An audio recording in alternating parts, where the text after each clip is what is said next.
Shadow Demon.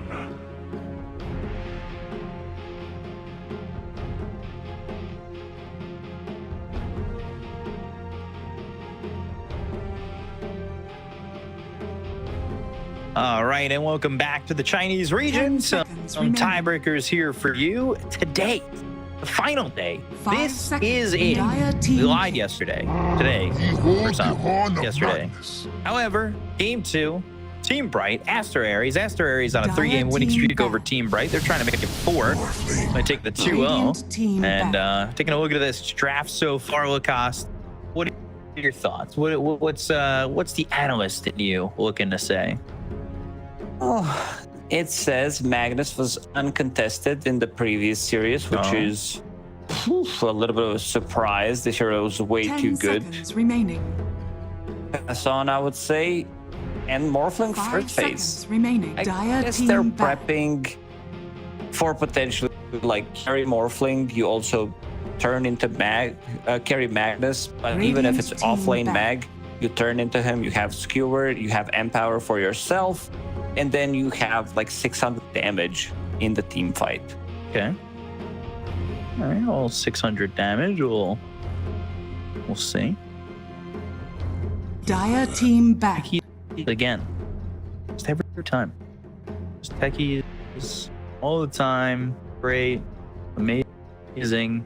Fun interactive gameplay. Although I will say, I do like the build on Techie's last game. Yeah, it was dope. Again, Spirit Breaker synergized nicely with Underlord because he's the hero that, you want to buy this rod of Atos in your pub game. In a professional game, you want to build auras, use that Fiend's Gate, connect with the rest of the team when they're getting initiated on. Pop mech, pop pipe, make him tanky enough, get a couple of random spells, and go back to farming.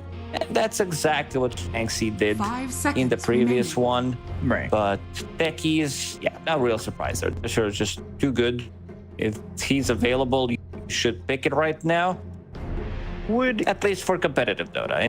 In pubs, go ahead, pick whatever you feel like. But this is also a different hero, strong laner.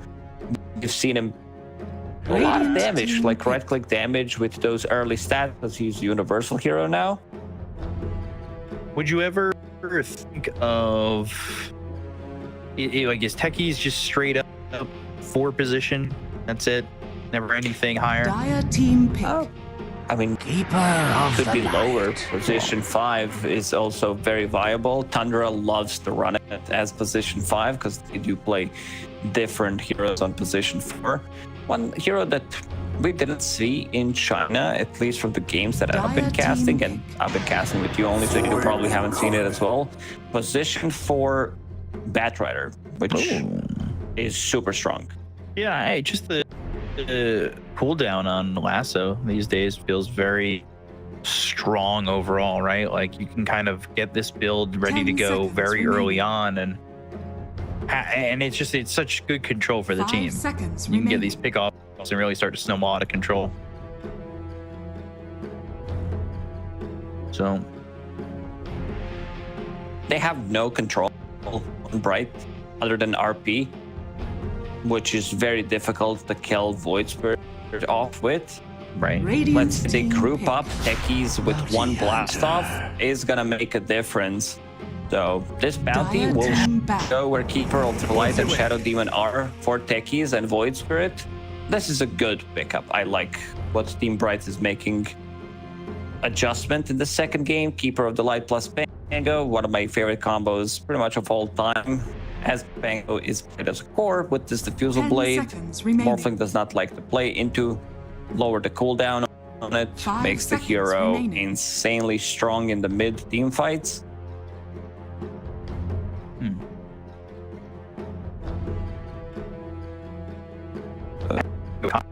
Combo, always nice. What do you go for last? Banning a lot of carries, a lot of mana depleters, considering Medusa's not banned. They could go for Medusa on Bright because they have Keep the Light. It's a strong combo.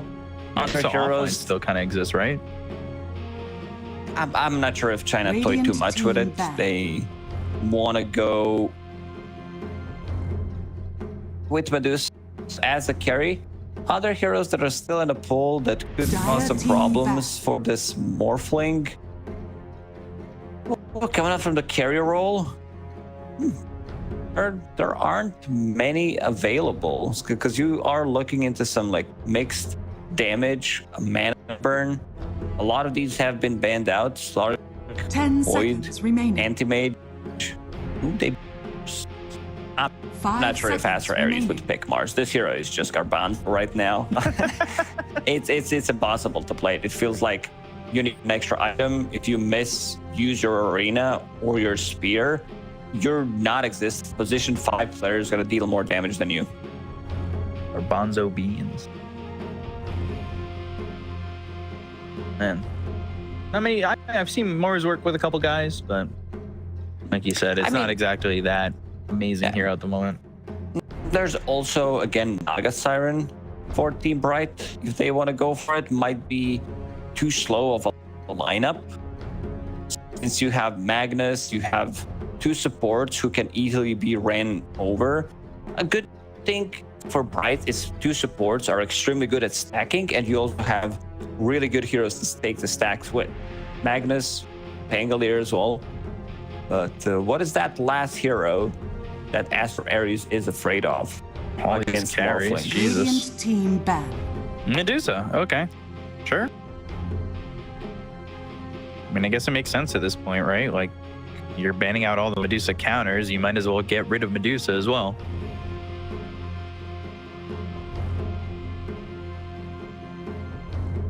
Ten seconds remaining. Banning an offlaner here, maybe ban another. 5 seconds if remaining. they're thinking like that. Underlord is still in the pool here for Aster Aries if they want to go back to that. Tides come out recently. It's a good Tide game. It really is for Aster Aries. Again, Tide Morphling is also a bit slow, but I feel like Void Spirit can make the space for the team. And you also want to match up what they have in terms of team fight coming out from Magnus. So 1 aura item on Tide Hunter plus a Blink Dagger should be enough. Getting extra gold from this track, laning with techies. So Aster Aries, they need to show the hero, and then Team Bright will counterpick. I feel like this could be 10 seconds like remaining. an Arcorden game. They might be desperate on side of Team 5 Bright. seconds And they're remaining. like, well, what do we want to pick here? Focus. Arcorden.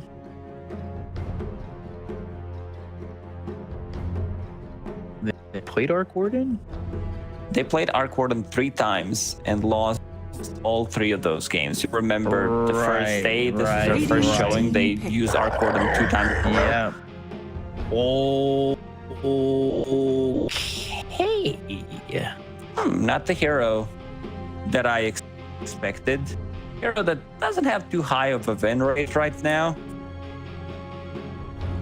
Sitting at 10 seconds 37% win rate, 11 games. 5 seconds remaining. In all of DPC or China?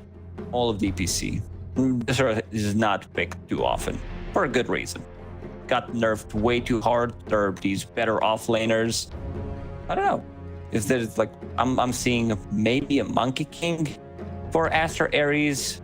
Like you could go for, I don't know if Ursa's viable anymore. Like if it was a previous patch, I think Ursa would be picked up. A lot of these good carries, a lot of these counter picks to Morphling have been banned out.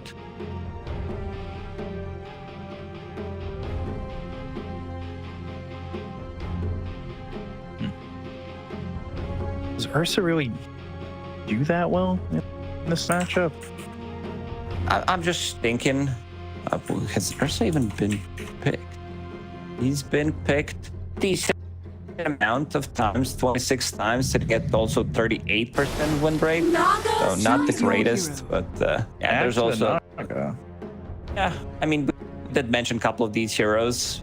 They didn't have many options left in the pool trouble anyway. This feels like you're just missing out on the combo, right? Like, I guess RP maybe, if you want to do that. RP with Song or something. I gotta be honest, I think I like their draft way more. If they lose the laning stage, just like they need to fall back the stacks, and Primal Beast is the hero that can take the stacks relatively easy, at least the big one. Red Panda and Bounty Hunter can scout things out.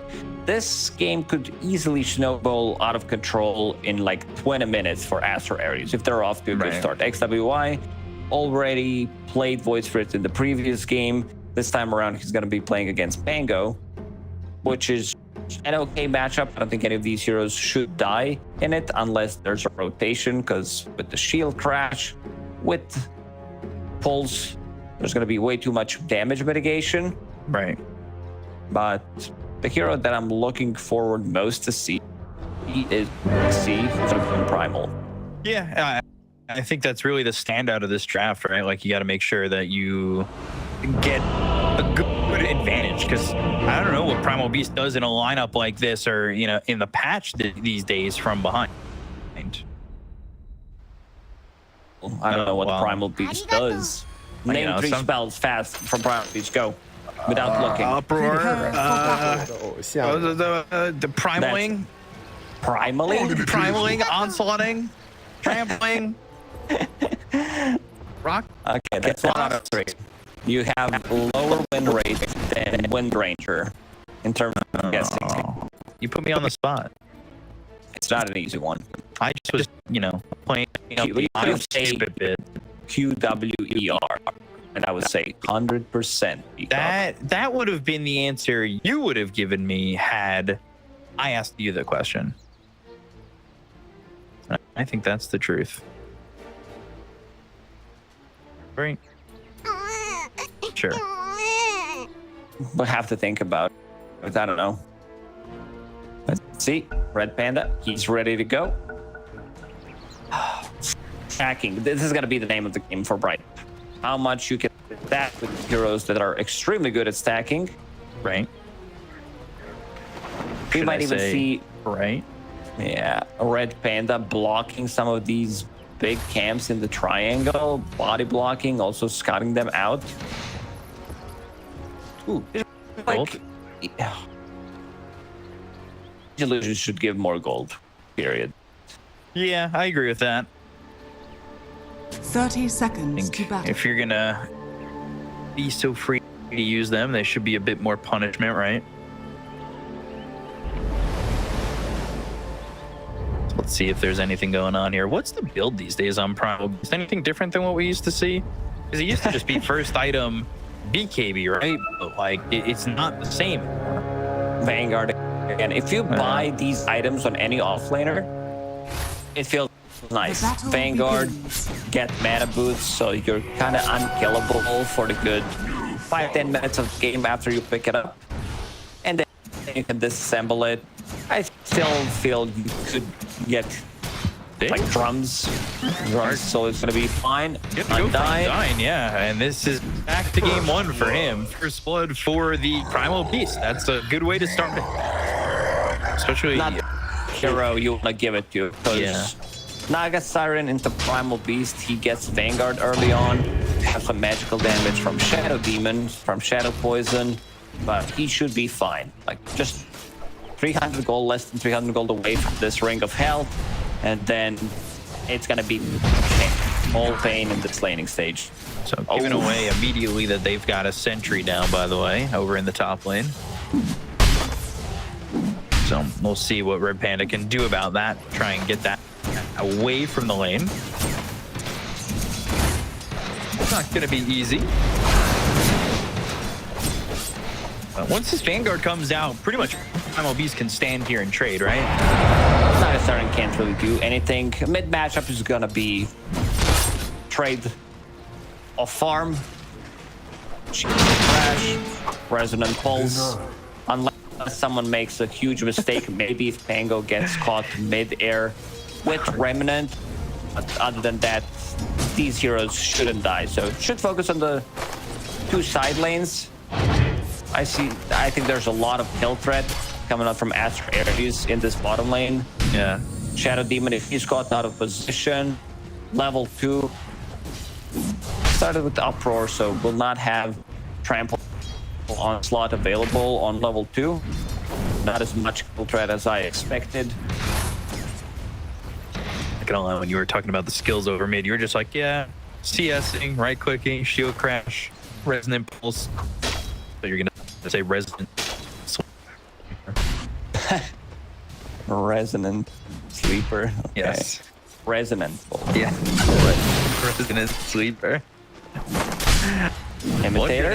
Top and blinding light action. They did take away that sentry. So kind of having a little bit more free reign here is look at that level 2 with Janata now. The skewer back, not really going to matter too much, but it's the shockwave that pulls him in again, and now that gives him the opportunity to delete that sentry, and again, not having free reign of the lane to go in with the shadow walk, and these Janata hits off. And like he's so tanky. It's not about the player, it's more about the hero. Bounty Hunter, level 2 with 1 stats, 1 Iron branch, and armor. Yeah. That's His like base armor gain, 35%. right? Yeah. So it's like the second highest in the game. If After not their the highest. blade. Yeah. And he's got the like one of the highest base movement speeds as well. He's a really good starting out hero. A little something extra for the effort. You can kind of get a lot done early on. Radiant's Very courier powerful. 325 Level movement 1, level 2. Doesn't have Blood Grenade this time, but sort of slow with stun Shadow Walk. Trying to set things up, but needs to kill the sentry. Yeah, he needs to get rid of that if he wants to be able to do anything on this one.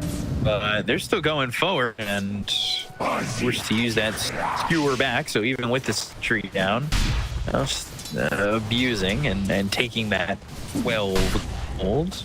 Hell yeah. A lot of gold.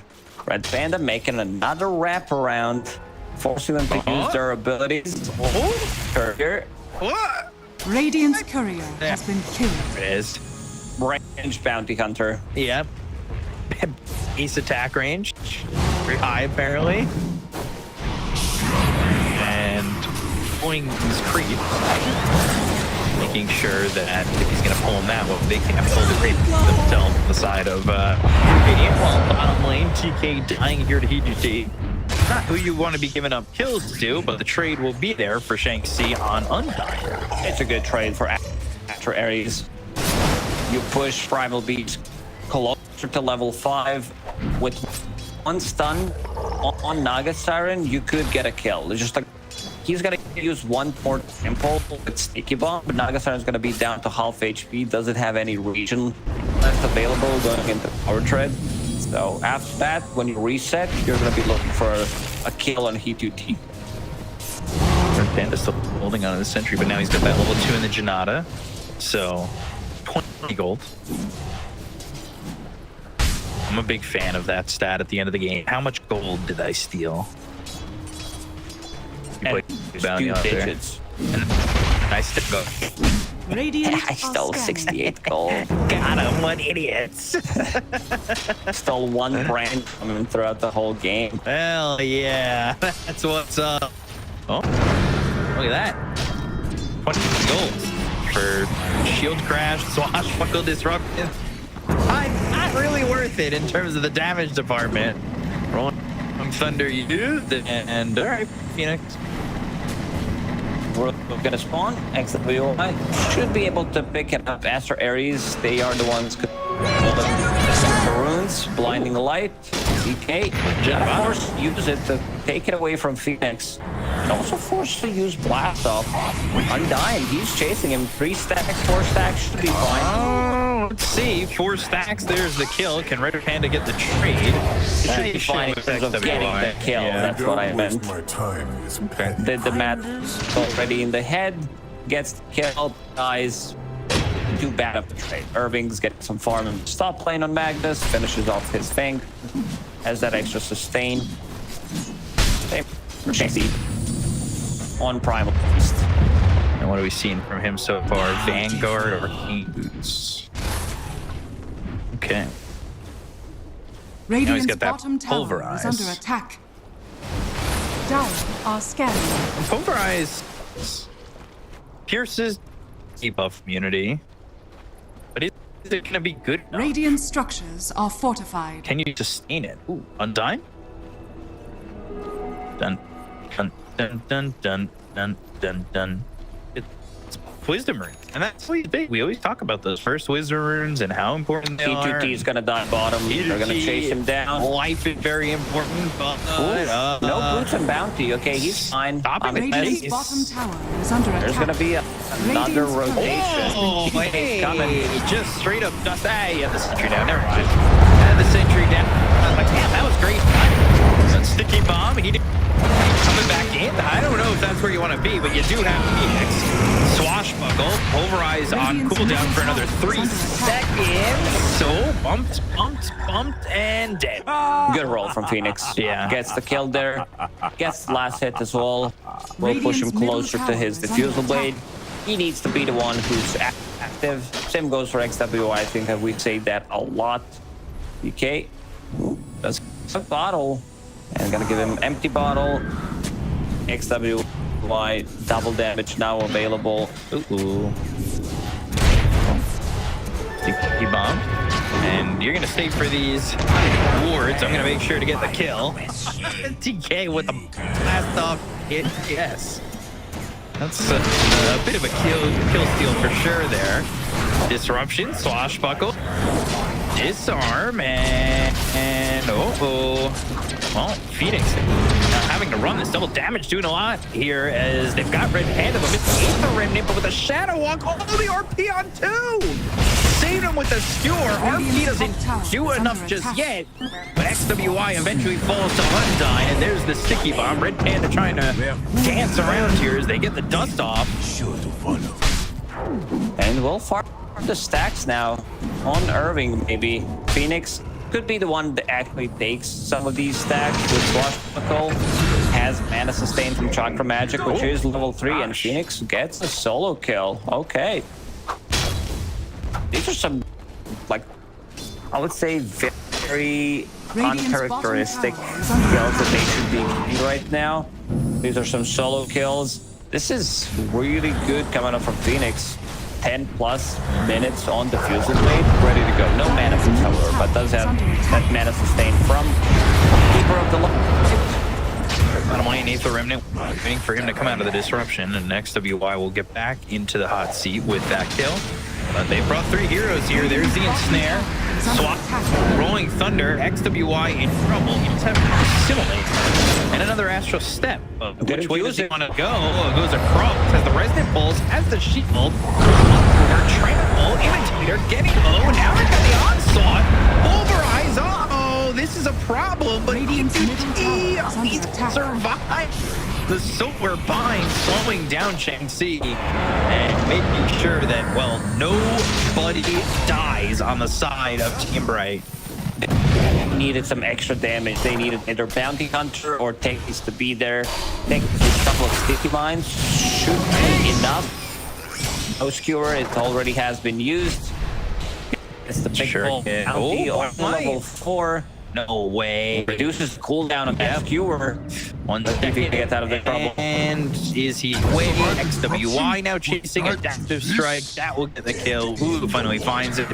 But it is looking like a lot of lack of damage here for the side of Aries. One hero who's not farming well is He2D. Like lowest net worth on the Fifth Iron feels really bad. Like stacks to fall back to, and also empowered to clean them. Your casual empower user, but will do the trick in this game. I think he needs to be the one to take some of these stacks to get to that Manta style timing.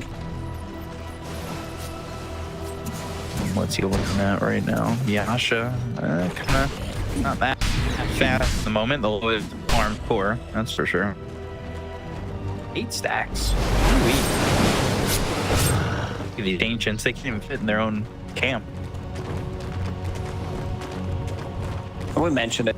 It's that this game is all about stacking. Shadow Demon. Well, you said that was the name of Light. Isn't it called Yeah, Dota the game, it's called Dota 2 by Valve, but you got me. I don't get got. Active taser and 2 stacks of the shadow poison. There's the snare to Dire's kill. middle tower is under attack. Big timing. Phoenix, Limitator are gonna play together. Chakra Magic maxed out. Radiant's 6 bottom seconds tower on is under both attack. Crash and Radiant Swashbuckle. structures They should are use this. fortified. I want to see them play aggressive with these heroes. Maybe they clear the stacks. Seems they want to do that as we speak. But it's gonna be Phoenix, not Naga. Phoenix, he's gonna be the carry of this game. They want to push him closer to his Aghanim Scepter as soon as possible. Another Chakra in a second. Something so satisfying about this Swashbuckle sound. Yeah, I guess so. Dire's top tower is under attack. Really Dire's shredding on the structures are fortified. guitar.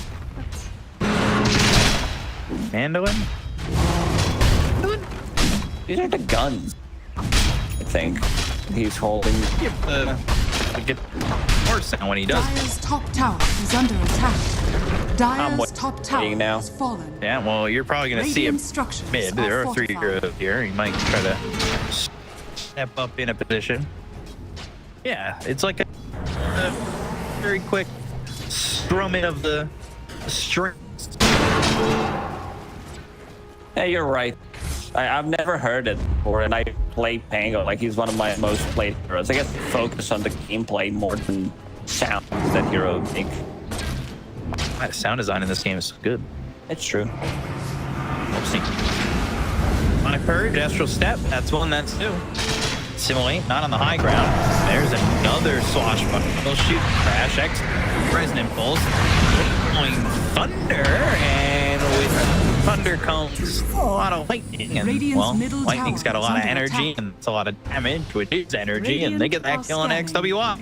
I got there eventually. But XWI's died twice now, and he's sitting now bottom of the net worth on the cores. Not where you want to be.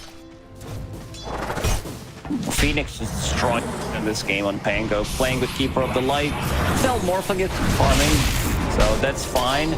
But in terms of like matchup bounty, Red Panda still level 5, 15 minutes into the game.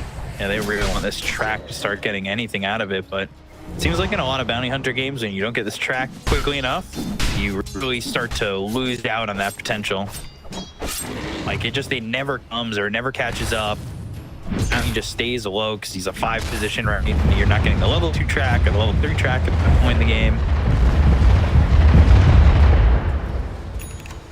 Wisdom Rune Dire's middle tower is under attack. is up for grabs on the Dire side. You'd think that'd be a little bit more important. Especially because your bounty's level 5. Let's see Precious where he bounty. decides to TP to. It's like they want to maybe make some kind of a rotation, use Shang-Chi, who is, Bounty. I don't know, old level 10 on the Guardian Greaves, about to finish him off. I think this is where you take the fight, but the problem is Pango's doing so much work. Phoenix is just 800 gold away from Aghanim Scepter. Illusion. Yeah, he's really fun. You do have Morphling as Rune. You really should want to pick it up. They do finally have level 6. They've got tracks available, so now they can get these kills. You can start work done here. Start throwing out tracks. It's not a Phoenix, but the Solar Bind. No mana after on Shang-Chi. So Imitator, he's in some trouble. Red Panda's still trying to get these tracks. Now they get the see, and they just don't have damage on Aster Aries. Really just lacking any sort of damage. They brought Hulu into the fight, and really supposed to Dire's middle tower and the control are peace. And this should be another kill, and it will be. WI dead for the 3rd time.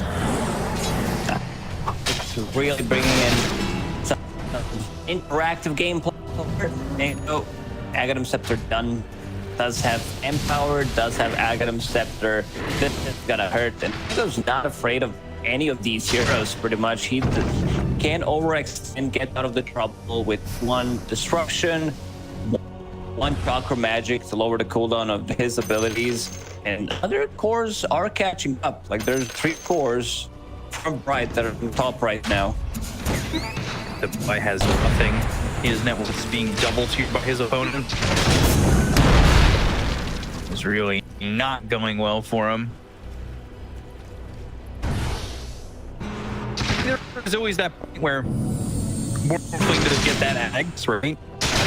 Still far away from it. This is a lot of small items, Falcon Blade, Morbid Mask, now finished off Manta style, which is fine. So you have the spell mechanic against Ensnare, against Pango's Shield Crash, Floor Bind. Next to XWI. Trying to bait here. Yeah, maybe they get Traxel, but they're immediately TPing in Phoenix. Like, how long should they be willing to stay on this? Multiple TPs coming in. The proximity lines are so fast, DK. But if they just trade on this, that may not be worth it. Traxel kill there. They use the dust. Red Panda on the run. Didn't hit him. He's able to survive. So, a track kill, again, that's really their comeback mechanic here, and Red Panda's staying near, maybe looking and hoping to get another kill with that track. They find a support out of position. Ooh, this is also a big pickup. He understands that if they can burn it, Aster Aries can't take a fight. So this is the old school build of Naga Siren. We see it being picked up more often nowadays because Siren can be upgraded to Diffusal 2, A.K.A. Disperser. Already in a mana. I mean, it's that high 5, but truthfully, I don't know if you can be that confident with no mana like that. Red Panda, again, needing to try and run. Another Obs Award and gets himself a little bit of gold under his belt. And immediately loses his own Obs that he placed there. Looking like they're gonna clash. They've got the on this bounty, and he is dead immediately. They go the other way, and they're trying to get a kill here on it's a long TP. But a good TP spot. Good enough spot for him to securely get out of that one, considering the fact that they did have RP, and they could have just killed him if they spotted him for a second with a harpoon. How do you even itemize against this mana burn? I think the answer is Radiant's middle tower you just have to deal with it. It's also going to be very annoying because there's going to be random swashbuckles, low cooldown swashes, Naga Siren with illusions. In terms of AoE, they don't have much. They don't have this like hero that Naga Siren, if she gets, I've slotted in this game is going to be over. Dire's top tower is under attack. Looks like they might fight again. And you've got track available, but look at that. Wow. They were right on top of these heroes with that jumping. It's the right name. However, Big Dying is so much gold going for XWI with the track on it, too. This road of plus coming in clutch one more time from DK. Same item bill. They want more onslaught. And needs to get in and get these tracks. That's exactly what he's done here on Magnus. He goes to the RP with the harpoon. They get on the TK. They're so low. Oh, no. He's just dead. Oh gosh. That is awful for the side of Aster Aries, and it's going to go and get worse with Red Panda dying imitator. They overcommitted. After getting that one kill, I think you go back to farming. Magnus with harpoon is no joke. All it takes is a couple of right clicks, gets multiple man RP. So Aster Aries being very impatient going in. I think you wait it out. Wait until this Aghanim Scepter is online. Turn into, like, you have two good heroes that you can turn into. Like, even Pango is a third option that is also fine. Ooh. Oh. Dire's top tower is under Just attack. escaping. Getting close though. Trying to get something with Shang-Chi. However, mid, E2T. gonna drop here. TK working with that Rod of Atos, they were able to kill off that Naga suffering. That is a big kill to get. Expensive kill. Cross the river as Naga Siren. That's why you have the illusions. Bit of a mistake there from HeatGT. Yeah. Panda's now all of a sudden, he's kind of some gold, some semblance of gold in this team. And you can see, like, Techie has gold as well, and he's gotten that Rod of Eight. He wants to go duels again. Spell Shield Crash, Empower, good way of saving people. Maybe once you get some extra gold. He's holding on to Philosopher's Stone, so 40 minutes, 50 minutes to the game, you might be able to get that Wind Waker, which has been as an item. This is one of the most fun item, I would say, in the whole Dota. It's just you don't get the chance to buy it too often. Next to Y, who had died a couple times in a row, he's going into the Manta style. And then Ags for more all the way. I like what adjustment to deal with Naga Siren. This has been done before, going into Mjolnir. And there's also the other thinking, say, when you get into like PL, he could be the one buying Fusion Blade, then turning into like PL, getting the loot, getting the man burn. That's disruption. I think if you're playing into Naga Siren, I think Mjolnir overall is a better adjustment. Yeah, you can't contest this. Playing into RP, playing into Song, even if they get good, it's not gonna be enough. Radiant's middle When tower does is Primal under Beast attack. come on? And that's the question. Because we haven't seen much from Shanxi. It just seems like such an odd pick, right? Don't really understand it. And find yourself in this position where it's just like, what I do. Meanwhile, Track and Pavis Force Staff wait for him, and one more shot needed. Brandon disruption and so they finally get that kill there. Manta, trying to run, pulling thunder. He's in trouble. Gonna need some help. Go to the pulverize with the BKB. Look at the damage coming in on the Phoenix. The Aegis out of hands, and they're gonna auto over the Siren. She is dead. So is Undyne. Second life of Phoenix is gone. What a fight here from Aster Aries. Oh my god. This changed pulverize in 7.30 that it now pierces debuff immunity and also Pango's rolling thunder. It's not the not an old BKB spell immune. So Shanks, he comes into play. We were wondering what the thing is about the hero, and gets to be off, catches him in place. They kill him one time, and he's not tanky enough. This diffusal blade pickup, like he's not dealing damage. This all started with Imitator again, same spot where E2T died a minute ago. And they try to fight this. I think they lost 7,000 or 8,000 net worth in the last few minutes. Like this, just one fight is 6,000 net worth. Undrained, like just gone. Well, the track they had Undyne, they killed there, and they were, I believe, able to get it again on Phoenix for the second time. It's just like, yeah, you're gonna be getting a lot of gold that way, and all of a sudden, we're in the hands of Aster Aries. That is, it's insane. A lot of items now beside XWY, who was kind of in recovery mode, considering everything. Does have Manta style. Going into Nullifier, this is the big item, which means no Pavis, removes Empower. These like 4 stacks are also going to be nullified. Track across the river. Dead. He just dies there, and that is a lot of gold. Again, track gold coming through. And from last in the net worth now over this Shadow Demon, at least for a split second there, was Red Panda. So bottom lane, Undyne's dead again, but like they are just, all of a sudden Aster Aries, they feel an opening and they play ultra aggressive.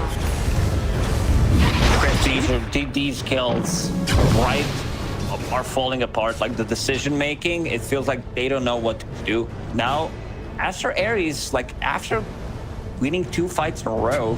I would say that they are the ones controlling the fight. Hello? DPC song. Oh God. Is this far enough away? Shanxi didn't get the BKB off, had Pulverize ready with the connection from Blast Off. 1 proximity mine or a 2 would land them the kill there. We see the power of this mana burn. Also, Phoenix, he slowed down after that 1 death. 2nd death as well with Aegis. XYW. Going for a different item though. He was thinking about getting Nullifier. Wants to have more damage. This is a bit of a late deso. 27 minutes into the game. Still gonna be able to kill these supports. These, I would say. To put it his inventory though. Always heard backpack. I don't know why saying like that. It just sounds like a harpoon. Score. EKB on the track with the Shuriken. They're going in the Remnant. They got an Astral Step once again. Shanxi's in a little bit too far, and that BKB has worn out. Over now the Pango on this Orphan arm was waiting for him to dash. Might hear for they launch they do anything with just 3 heroes as they get the Naga Siren. They get the Astral, they get a kill with the track on the Naga, and he's gonna fall. That's good gold for Aster Aries, despite the fact that I lost too. I'm awkward for Aries. That aggressive destruction, Blue turning into Pango, getting the swashbuckle, getting those shield crashes off, and now they think he's super tanky.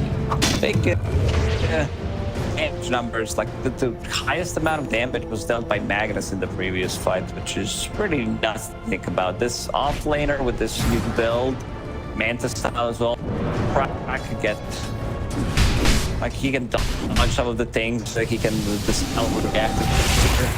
And of course, on damage. Magnus. Skewer. Oh, the Shuriken. Oh, so close. 500 damage now on Morphling with Empower. I think he should be turning into... Radiant's top tower is under attack. There's like no Magnus in this game. He could easily turn into Naga Siren, but since well, Naga Siren illusions, he's not gonna go for it. Yeah. Empower still up and running. Radiant's bottom tower is under attack. Running the other way. Interesting. I didn't think anybody was nearby, and there really isn't anybody nearby. They probably could have just committed to that.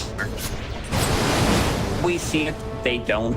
Still being afraid of reposition tool, harpoon skewer, blink skewer, Harpy about to come off cooldown.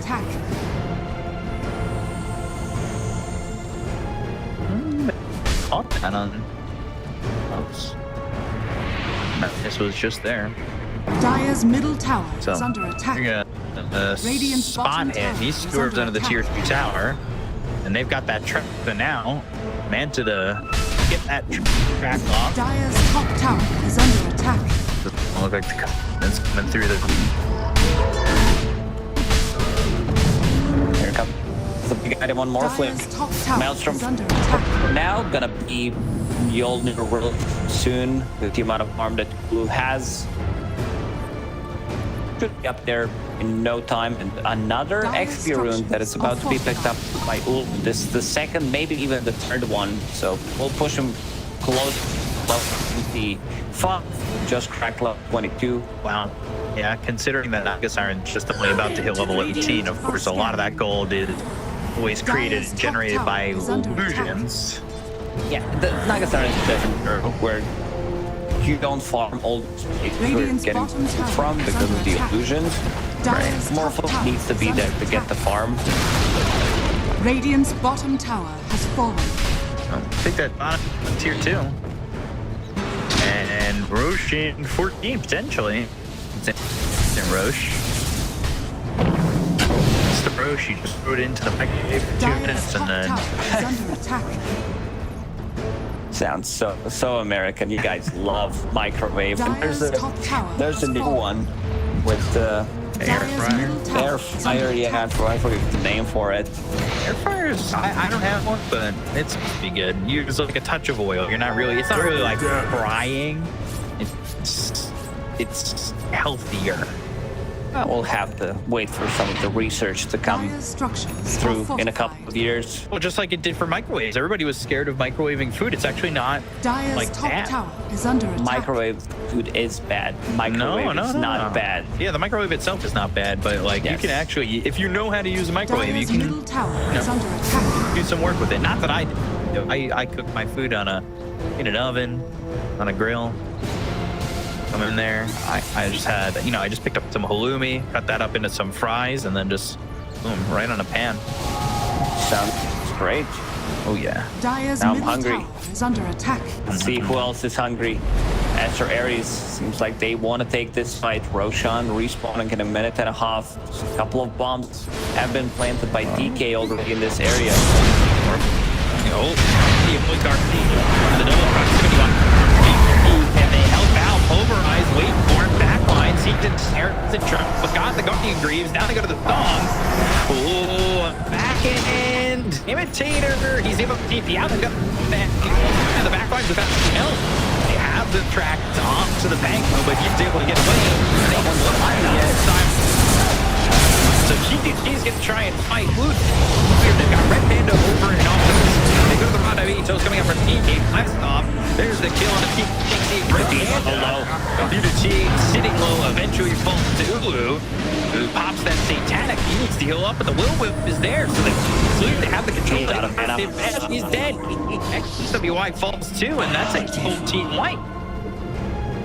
These are some big kills coming out. Like first, Morphling gets in, uses Satanic, Sleep comes in immediately after, so he's sitting at very low HP. They try to burst him down from 100 to 0, and they were very close to doing so.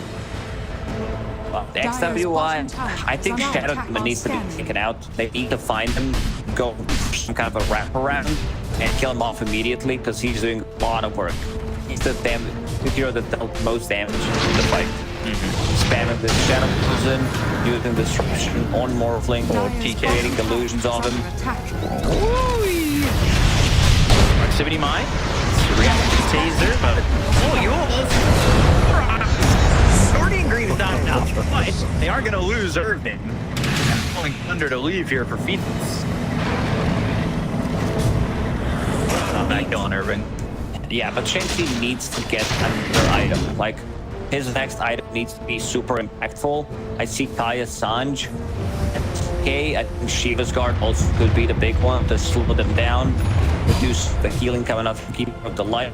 And also in terms of the attack, they don't have much to kill this Will-O-Wisp with. Unless it's out of position, hopefully we'll focus it down. Other heroes are not going to waste their time. I think the Bounty Hunter's, he's going for the X. Yeah, he's getting relatively close to it.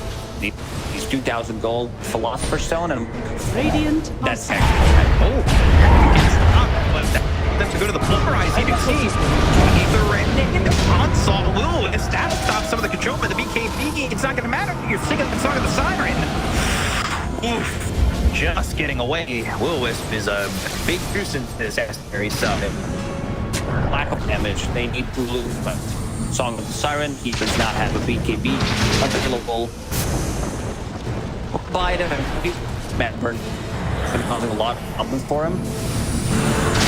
Roshan, available on Dire's side. This is the second one. He is plus ages, and they just use the song. Coming into the fight, going to be very difficult. Starting to throw out tracks, but Undyne, he's got that demonic cleanse. He also has 3 charges of that, plus also having demonic purge, multiple charges with Aghanim Scepter.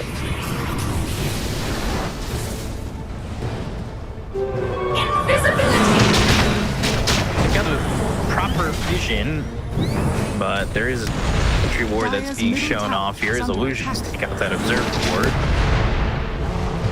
Proximity mine exploding and smoked up on a couple of heroes. They're starting to set up though on Aster. Can they get the road and they start doing the roach? It's very difficult for them. Swashbuckle comes through And he's going to turn off the Watcher and send these illusions in.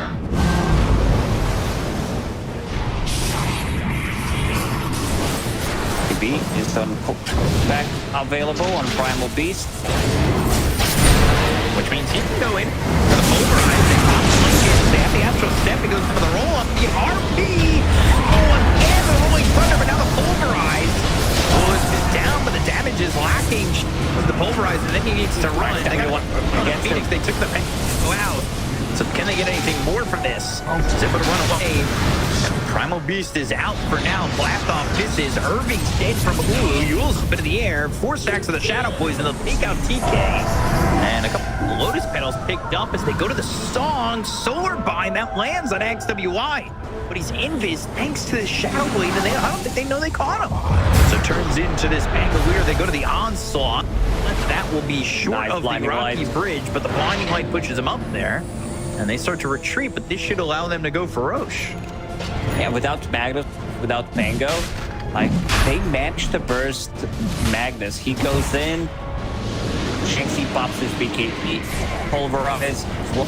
This, like, changed the pulverize. It's been massive. That Panda, it's gonna drop anyway.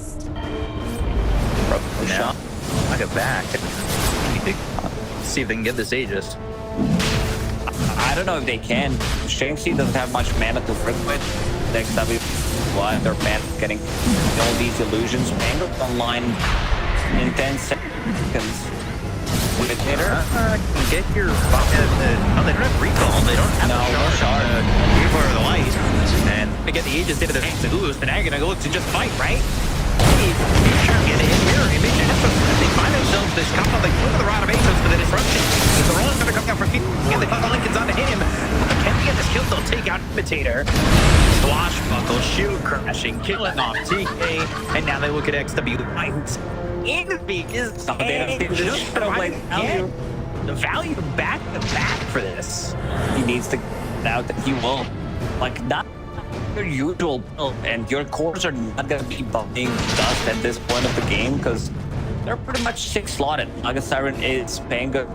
Could maybe throw in a dust instead of his boots of travel, but Sneaky Roche coming out from Aster Aries stayed there for a long time. Shadow Demon needs to be taken out immediately in some of these fights because he does way too much, keeping the distance, getting those saves. XWI picks up Wisdom Rune, gets level 22 from it. Morphin got level 25 in the previous fight, so does have that extra 40% cooldown. Now base form is like 2 seconds cooldown ability that does attack all the illusions, so you get proc from Maelstrom as well. Mind break and go, uh-oh, Juggles. We're in danger. Other team is in danger. I'm in danger! Oh no. Thank you, Ralph. What have you done again? Yeah, been gone out. I cannot believe how good TK is with the proximity mine placement. So, all 3 in a second. Minefield is going to be available now. Dragon Scepter being delivered as we speak, but to me, he has no business to be in that place. I can understand if he's the one holding the Aegis, so they try to bait. The rest of the team wasn't even close to try to connect. Still a 6k gold lead for them, but now he will have Hex available, so he can initiate from Invis. Like, let's say someone's split pushing, Shadow Walk stun, plus it's another Shadow Walk stun. That's like 6 seconds of control. Oh, it's 6 on the Shadow Walk, and then did people line up that one? But Harpoon. 6 seconds. And let's see, Harpoon is going to be out. They get on the right hand of the start. This one off to go to the pulverized damage. They're going to buy back here at the Naga Siren. He's back into the fight. Gets the Phoenix. Now they're going to look over at Irving. All that's going on. They have taken out Why who is well deep into the base. They've got catch on to does have an Aegis to work with. Blacked off away by TK. He caught him both. And he catches Radiant's bottom is under attack. Yes, cheese. And he nope. He the skewer. No cheese ever eaten. Got the satanic off, but didn't get the cheese off. No point used there. He's dead anyway. And he gets something done from it. 90 seconds without Morphlin. Two huge buyback. Both Phoenix and Nagas are involved back in the previous fight. Drop that cheese. So XWY can pick it up. 70 seconds now. They need to force some kind of a buyback. The buyback available, however, on Morphling, XWY doesn't have one available as well. It's kind of hard to have a good read whether Morphling does or doesn't have buyback at this point of the game. Dire's middle tower is under Conditions attack. here. There's a Wisdom Rune picked up. Tormentor. Not going to be bothered with. Are fortified. Dire's bottom tower is under attack. See what they can do.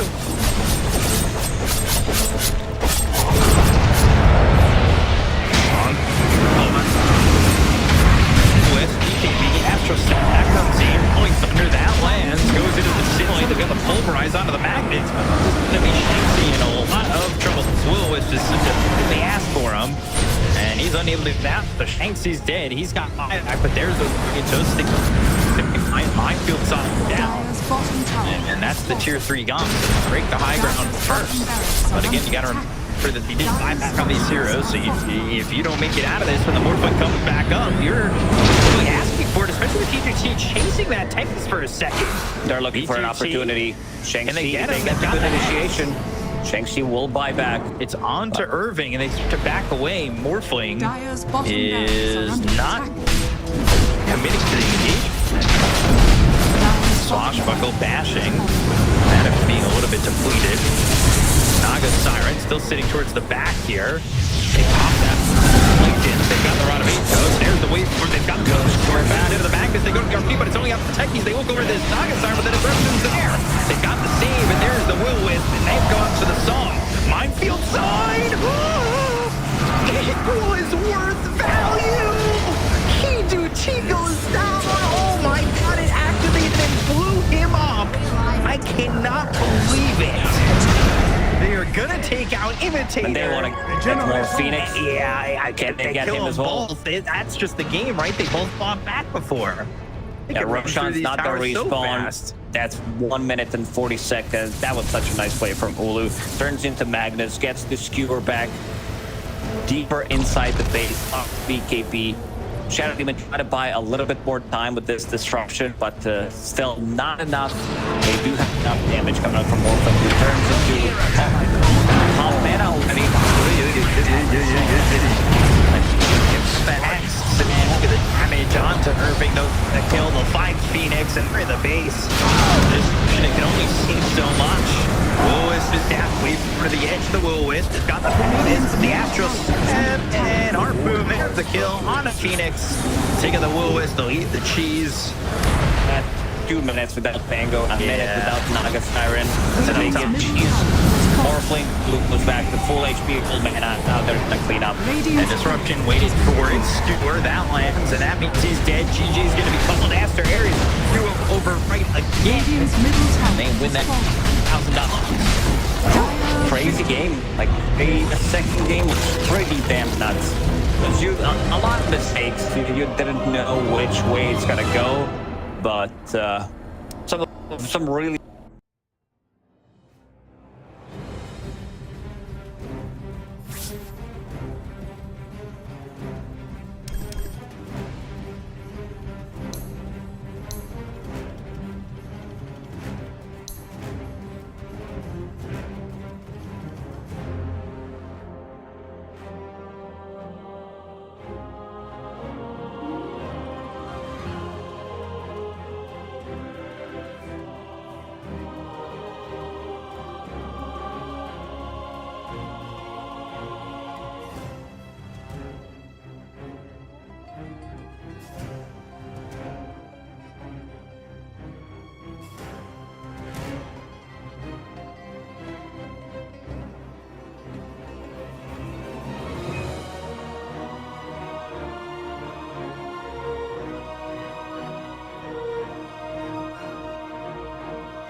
Radiant team ban. Xtreme Gaming's turn to ban. So what are we anticipating here, Liz? Anything that you want to see that has been ignored over the last few weeks, or is it going to be business as usual? Techies ban, Beastmaster ban, Magnus picks in there. Just some normal day in Chinese Dota. Gaming's turn to ban.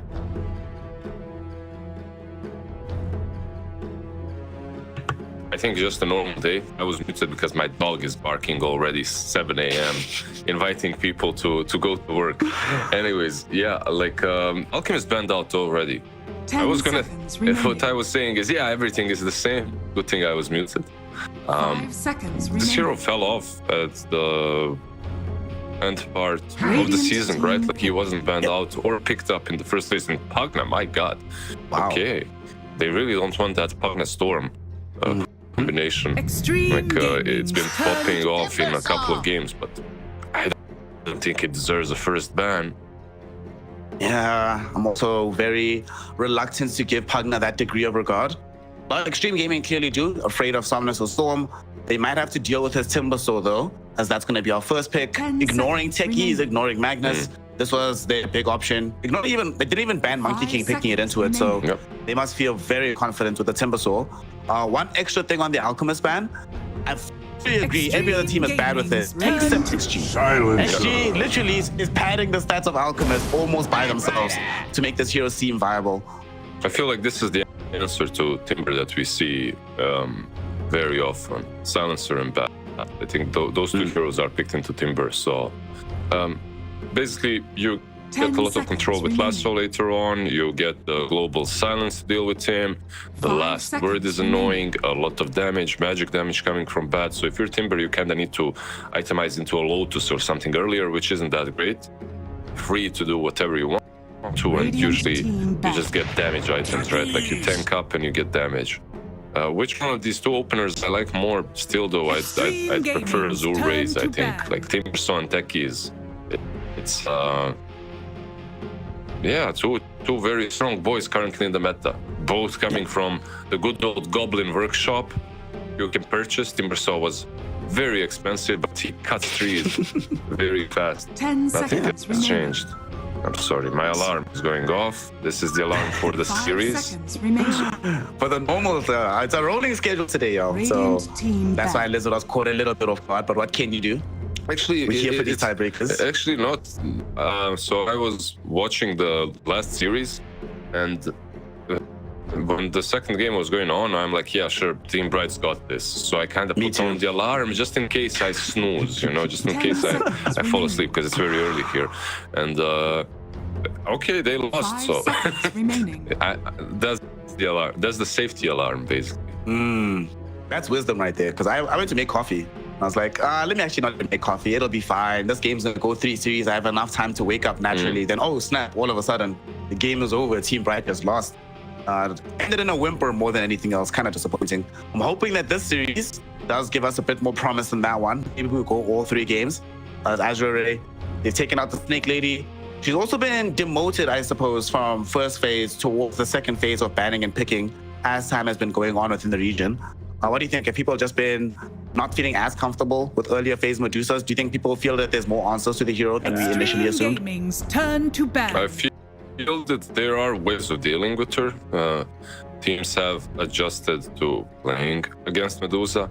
It's one of those that's really needed a lot of time for everyone to even just feel her, the way and what they should be doing. 10 seconds remaining. You invited someone. Just saying. Anyways, 5 seconds remaining. Right now, I feel that she's still balanced. She's still way too strong. I think it's easier to play with her than against her. Much easier to play with her than against her. But yeah, if you don't want to ban her out, you pick something different. I think there'll be no Snake Lady. The Snake Lady needs to go. Yeah, no Storm as well. Magnus is left in the pool so far, which has been kind of intriguing. The most intriguing one for me, though, is that Azure have chosen to leave the Monkey King in the pool. Normally, when we see these Timbers in the second phase, it's the first ban they go for. But they're rolling the dice here, Liz. They think that even if the Monkey King does emerge, that they will have some decent answers for it. But I would be very scared of playing into Batrider plus Monkey King. That's a lot of flying vision to have to worry about. Yeah, it can be. That's true, but they can also mess each other up, like that cut his trees with Firefly. And did you think of that? That doesn't sound so great. Monkey that's falling off the trees. Never great, but yeah, like the problem with Monkey is you can timber mid, and then you kind of dodge him, and then you play this. Honestly, I didn't see musical chairs in ages. The map is maybe way too big, right? But you have twin gates now, so it should be easier. In any case, you put timber mid and you're fine. remaining. Even if Monkey comes mid, I feel like you'll find some farm there. So 5 seconds and they remaining. have been playing Somnus Timber before, so I guess that's one of the reasons why they don't ban it. There's Monkey, there's Ursa, right? Still left in the pool.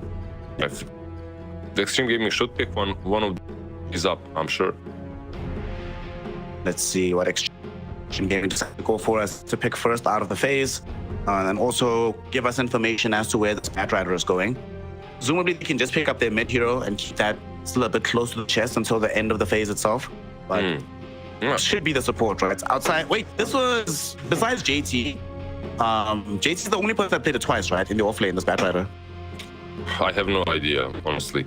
I feel that there's been more Extreme position for Gaming's bets turn than to anything pick. else in the Chinese region. I think this is a Morphling pick with Naga ban. Maybe. It feels like it could be. Bat in the Chinese region has been played on 4 the most. If I'm looking at Eastern Europe, I'm seeing Bat on mid lane alone. 10 You know, it's like seconds remaining. Team Spirit playing it 24/7 on mid lane. So 5 seconds it all comes remaining. down to a team preference, I would say, or maybe even region preference and how they feel about certain things. Indeed, JT has played this twice, so this will be his 3rd game on it, but Kaka is normally the one that plays it on the squad. So they can still throw a curveball at us, depending on what they need for the draw. They're really taking their time with this pick, though. Radiant team pick. Do they just pick up their mid, like some Ember or whatever? They get Barra. Okay. Some Barra throw in the game. This feels good. Always nice to have this. Plus Batrider, that just seems like it's fun. I just want to be on this team, honestly, for Xtreme Gaming. This looks like fun to play. Yeah, sort of, I would say. 10 They seconds have a remaining. lot of control, global, Spirit Breaker charging in and out, 5 right? seconds remaining. It could be, they're still not giving a lot away. It could be Kaka Bat, could be Kaka Spirit Breaker, JT Bat, JT Spirit Breaker. You don't really know. In that way, I guess the draft is still very open for them, and it's a little bit harder for Azure to pick the carry. Because these two, like if it's some melee destroyers usually aren't that great versus Bat. And those that aren't melee destroyers can be destroyed by Spirit Breaker because he is one. So we'll see. I feel like it's a nice way to open the second stage of your draft. Really early PL Gaming's pick emerging right now for turn to Azure. They look at these supports. They don't see that much wave clear. They don't see that much threat to the PL. And they see Spirit Breaker. They're like, yeah, you know, we saw this the other day. Where PL and Spirit Breaker just hit each other and nothing happens. So, okay. Does feel like it's okay. PL here. 10 seconds Even as well. remaining. Not only is it going to be good for producing more PL illusions, not only is it 5 safe for the seconds team, remaining. also really nice to play Batrider or Spirit Breaker into the team, honestly. Yeah, that's true. I wouldn't say that PL and Spirit Breaker are just trading last side. I feel like Spirit Breaker is doing really well there in the lane. If he gets an early Vanguard, PL, even without an early Vanguard, even with just a ring, I feel like Spirit Breaker is difficult to deal with for PL. He's just charging you, hitting you constantly, dishing out way too much damage. But Shadow Demon, even though he's really good into Bat and Spirit Breaker, you're going to be losing one of these fights with Silencer coming online, right? Like with the global Silence, Shadow Demon feels very useless. So this has to be some Lotus or Greaves or Yules, something to get rid of the global, because if you do, then you're actually changing the way the fight goes completely because you have a save, right? Because the Radiant Purge versus team Spirit Breaker is extremely annoying. There's the monkey we expected from earlier on. It does finally emerge right now. Xtreme Gaming. But we're playing this in tandem with this Batrider. So not only do we have their flying vision, we have bonus vision from Spirit Breaker. Also, that team fight layering, Global Silence plus 10 Wukongs, seconds is remaining. really strong. So if they can make that work for themselves and it comes out in the right 5 order, seconds it's remaining. quite hard for Azure to deal with that. Lo and behold, Monkey King, that we never foresaw versus the Timber, right? Now, now Azure, I guess they are gonna ban out what mid laners they're afraid of. That's all that's Xtreme remaining for Gaming's Extreme turn to ban. Gaming. Huskar, Yeah. damn. Okay, they don't want to get cheesed. That's I think they want Ember mid, right? Normally we see like some Huskar. What was the other one? Lone Druid. Yes, Huskar Lone Druid sometimes when people are really scared of the mid lane 10 matchup. seconds remaining. Because it does feel like Azure need some kind of way to get to 5 the seconds silencer remaining. right now. Because their lineup outside of the PL and Timbersaw, yeah, sure, these heroes do go in, but they're not like they don't go in as initiators, you know? Radiant They don't team start the back. fight in that way. They come Yeah. up everything up. Yeah, Timber can be the guy that's up front, but he's not really Gaming's initiating. turn He's to just ban. annoying you. So for Azure, they could get like an Ember or a Void Spirit. I feel like both of these are pretty fine. Like you are playing into Silencer, and that's always annoying. But if you wanted to be a bit more on the safe side because of Batrider, 10 you seconds could remaining. pick Quap as well and put her. It's Quap and 5 Puck seconds that remaining. are really good versus Bat and Radiant Storm. team pick. Puck and Storm have it banned out, Void Spirit banned out. Now, it's your. If you're Azure, now you have to decide: is this bad mid or not? Right? Like, if he's maybe Ember isn't the best. If he's not mid, Ember feels 10 great. seconds remaining. And if he is mid, Quap is great. 5 seconds Quap in remaining. general is fine, but you don't have that initiation that you were talking about. Kind of okay of a playmaker, but not as good as Ember. So, or maybe you just scrap all that and go for some DK. Let's see what Psalmist decides to do here for Azure. Extreme As the seconds are ticking Gaming's down, they're out of reserve time. And oh, what a surprise! What a surprise! Ember Spirit comes out for Azure. So looks like Lanham and the crew Yeah. on a similar wavelength as we are right now. I think if you're Extreme, what other two heroes did I mention? DK and Quap. I think You may both now are. select your Quap heroes. goes for Extreme Gaming. Quap was more probable, to be honest. Just a stronger. Both are strong into Ember, I would say, but Quap maybe feels a bit better here. You need more. Like, you need the burst damage. You're playing into Timbersaw. Some extra magic pure damage later on is always very welcomed. So yeah, I like both of these drafts. I think both drafts have got a lot of sense to them. Both drafts have it's some next level stuff, you know, letting some of these heroes go through, but still trying to play around the counters. I'm not sure. I feel like still Lu, Phantom Lancer in this game, if he gets to that point where he has Aghanim's Diffusal Heart, it's gonna be really rough for Extreme to play. But if Ghost owns Chalice early enough, like they can just roll over the map. You have Spirit Breaker, Monkey King, Queen of Pain. They can be extremely active. No pun intended. I always like watching. No pun intended. I always like watching these sort of contrasting styles, right? This massive snowball from Extreme, this air of inevitability from Azure. Who gets there and who can execute to get there first. And you know, when you have a contrasting set of styles, you have to see what's good and what's bad. There's no such thing as better necessarily. And I think probably this is one of the most even of drops we've had thus far in the DPC. And I love that it's being saved for the tiebreaker day. When your major slot is on the line, that's when the best performances, drafting and in come out. See what happens here, Liz. It's 50-50. One slot left to go to Bali. One slot left to just stay at home until 2024. Let's find out who goes where. Okay. And who has to end up sneaking some relatives inside their suitcases to Indonesia. Yeah, I think you know, it's kind of sad. Dude, that's a song. What the hell? You must SMG. I like that. I need to get that. Yeah, imagine just you go to a major to play a big tournament and your parents are like, "We always supported you, right, son? Right?"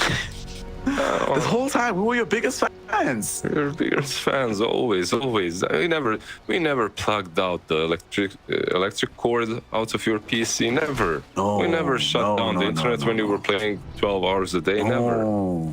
We never went into the router settings and blocked all traffic to Valve or to Dota servers. No. Wait. What the hell? Are your parents like some super smart engineers, dude? It's like, we're gonna go next level to stop you from playing. Traffic to Valve? Oh my god! People are serious about stopping us from gaming, fam. Oh no, JT, does he have charge? He does not, but he should be fine. It's a spirit cow. Yeah, he's God, dude, he's so tanky. He's got 3 gauntlets and he has 950 health. Are you kidding me? At level 1? Yep, that's Spirit Breaker for you, together with a lot of armor as well. You're not taking that boy down. You reminded me, man, of the days when I had to... You remember the dial-up days? Did you have dial-up ever? Nah, I never had dial-up internet, so thank God I skipped that era, I suppose. I had dial-up, and basically when you're on the internet, your phone makes funny noises, like... beep, beep, beep, something like that. So you can't use your phone when you're on dial-up. So I would have to take phone from my mom and dad and hide it in my room. The things we do for Dota. Jealous. Sadly, he can't hide away. He gets caught out. They found the phone. Oh no, this is worst case scenario. Not only does he end up giving up first blood, but the first blood goes to a mid laner who already has a favorable matchup in this lane. Oh no. Yeah, this is probably flame. This is flame area, you know. If you're Summits right now, you're like, Chalice, bro. Do we need that rune? Did we have to get it? Probably not. But nice last and the nice so far from Summers. Getting those range creeps. Kinda evening it out at least a tiny little bit in the first wave. Making sure that the disadvantage is overcome by raw execution. Top side, we have this Monkey King. Ghost, of course, going to be backed up by the Silencer. They have some kill threat into FY especially, with the slows and just Monkey King. And even bottom lane has kill threat as well. Looks like it's going to be one of those games, Liz, where either one of two things happens. 0 kills at 5 minutes, or 1 at 10 by that point. I don't see it in between. Yes, I absolutely agree. I feel like that's exactly the case. Low look like 50% HP from one go, and that's before even the bash comes online for JT. And they didn't even commit Blood Grenade. They want to take him down as low as possible before Doppelganger comes online. When it comes to top lane, I feel like, yeah, there's some potential, but it's not as volatile as bottom. Bottom is the crazy kill lane, but I say that as they go on Silencer, maybe. Gone to the Silencer and DY trying to run away, but will almost end up dead. Beautifully done by Ghost. Counter strike to interrupt Timber Chain. That will keep the Silencer alive. Yeah, I feel like you can die, obviously, as in any lane, but you probably shouldn't be dying. As Silencer, you can also use Curse versus Shadow Demon and Timbersaw, make it a bit easier for Monkey to run them down. There's potential to outplay on both sides. Speaking of outplays, as we turn our attention back middle, Paparazzi started to get closer to leading the pack against Ember Spirit, but Somna's still doing a really good job. Unfortunately for him, we've reached that point list. Level 3, Queen of Pain. Feels bad, man. So annoying to play into. Yeah, he does have Sleight of Fist, right? So that's something that you can use at least a little bit versus her. She's gonna be... Paparazzi will be obviously just fake pumping it, you know, making you use Sleight of Fist and then actually, but I feel like most players got really good at just reading these bloods, you know, never Sleight Fisting. When Shadow Strike actually isn't coming your way. As I say that. The Costas curse is strong with Lizard these last few days. My man just leveled up. Somnus might actually be dead in this mid lane. Paparazzi, he's fine. he thought about it. He doesn't have Blink though, so he can't actually make the chase. Somnus has sticks and fairy fire, so diving here isn't an option. He's just gonna chill. It's level 4 right now, so a little bit away from getting the full 6, but should still be okay. This is around the time though that unless he ferries in a courier with regen, we should be looking at supports and saying, guys, go die for me, please. Need my bottle refilled. Pretty much, but after minute 4, right? Like first you get this rune, you heal up from it, and then someone needs to die. That's right now. Look at these lanes because the fight is gonna happen. Potentially they wanted to go onto paparazzi middle. Tianming is here, does have blast off, but Scream Pain with level 5 right now, holding a point into Blink just in case. Okay, does expand it now into the Shadow Strike. So more harass coming out. I feel like, you know, we joke about heroes dying at this 5th minute mark, but the thing is, if the game is kinda even, the mark coincides with level 3s on support and on the side lanes. And usually you get your first big power spike at level 3, right? You get one of your spells to be level 2 and you go try and get a kill with that. Someone is gonna die, or someone should die at least. And then you TP, refill that bottle. Looks like the latter prediction came true where there's very few kills at the stage of the game. We're gonna try that middle. 4 poison stacks out to Paparazzi. Does not have Blink. Does have 4 points in or 4 one charges, but it's not enough. Papa will just end up dead. Papa, that's poison. Don't touch it. Dire's middle tower Good is for you. under attack. You don't really see a Shadow Demon coming over, strolling Shadow. He's so dead. He's super dead. And although they are here with Tianming, I'm not sure they can get revenge. In fact, it might be F5 they go on. They jump back in with the Primal Spring of Ghost. Forced away from DUI. And looks like they will just let DUI go. Say, sorry, bro. Yeah, Nothing we can do to help you out. That's why it's gonna be big on this Shadow Demon. This is gonna be one good Shadow Demon game. Level 4, minute 6. Do you like it? I love it. He's already stacking, so he's gonna get some bonus resources as well. Make sure that everyone else on the team is as huge as possible. And he's probably gonna buy what? Blink, Aether Lens, something like this to increase his cost range. I really want this.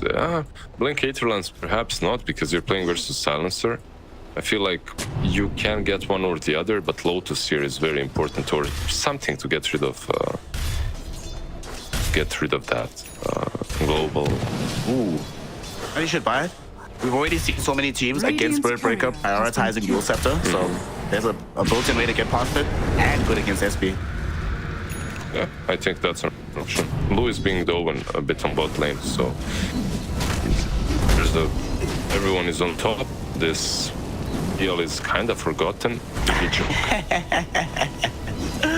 What a player! What a player! Shout out Lou. Although sometimes those Jews can go south, because he literally on top of him with Firefly, I can't know us. But he ends up getting away with it and surviving the incursion on his life. Wow, the Yukas were real low. Survives, gets level 6, continues farming. Top lane, I think I might not be as lucky. Tianming doesn't want to dive in too far though. As Kaka comes in, but doesn't have any mana though. Does have Firefly, as well as a healing load is available, so might choose to utilize these, but those in first. Boundless strike. That was interesting. Okay. I thought these stuns were supposed to interrupt Boundless or interrupt the blast off from Techies. Well, Dota 2 is still in beta. Not every interaction is accounted for. Techies dies regardless. Yeah, I guess it depends on where it happened. Like, I'm not sure. Like, if it happens while you're flying, it should stun you regardless, I guess. Maybe it was a bit too late. I feel like that's probably the case. He also could have struck to the left. Maybe Radiant's that would. top tower is under Maybe attack. that way he'd actually survive. He didn't have to go in. Worthy tribute. Does end up dead, however, on this Techies and Xtreme Gaming. The most important important thing for them is that they get to keep Ghost in the tier 1 tower, but you can see how important it is for Azure Ray to muscle them away from this area, open up the map for Chalice, as they're keeping these supports in this area. And I don't think we're too far away from seeing Somnus also make a quick rotation top. And indeed, as I say that, yeah, he starts to move into the top side of the map. Even leaves a remnant there, goes back mid.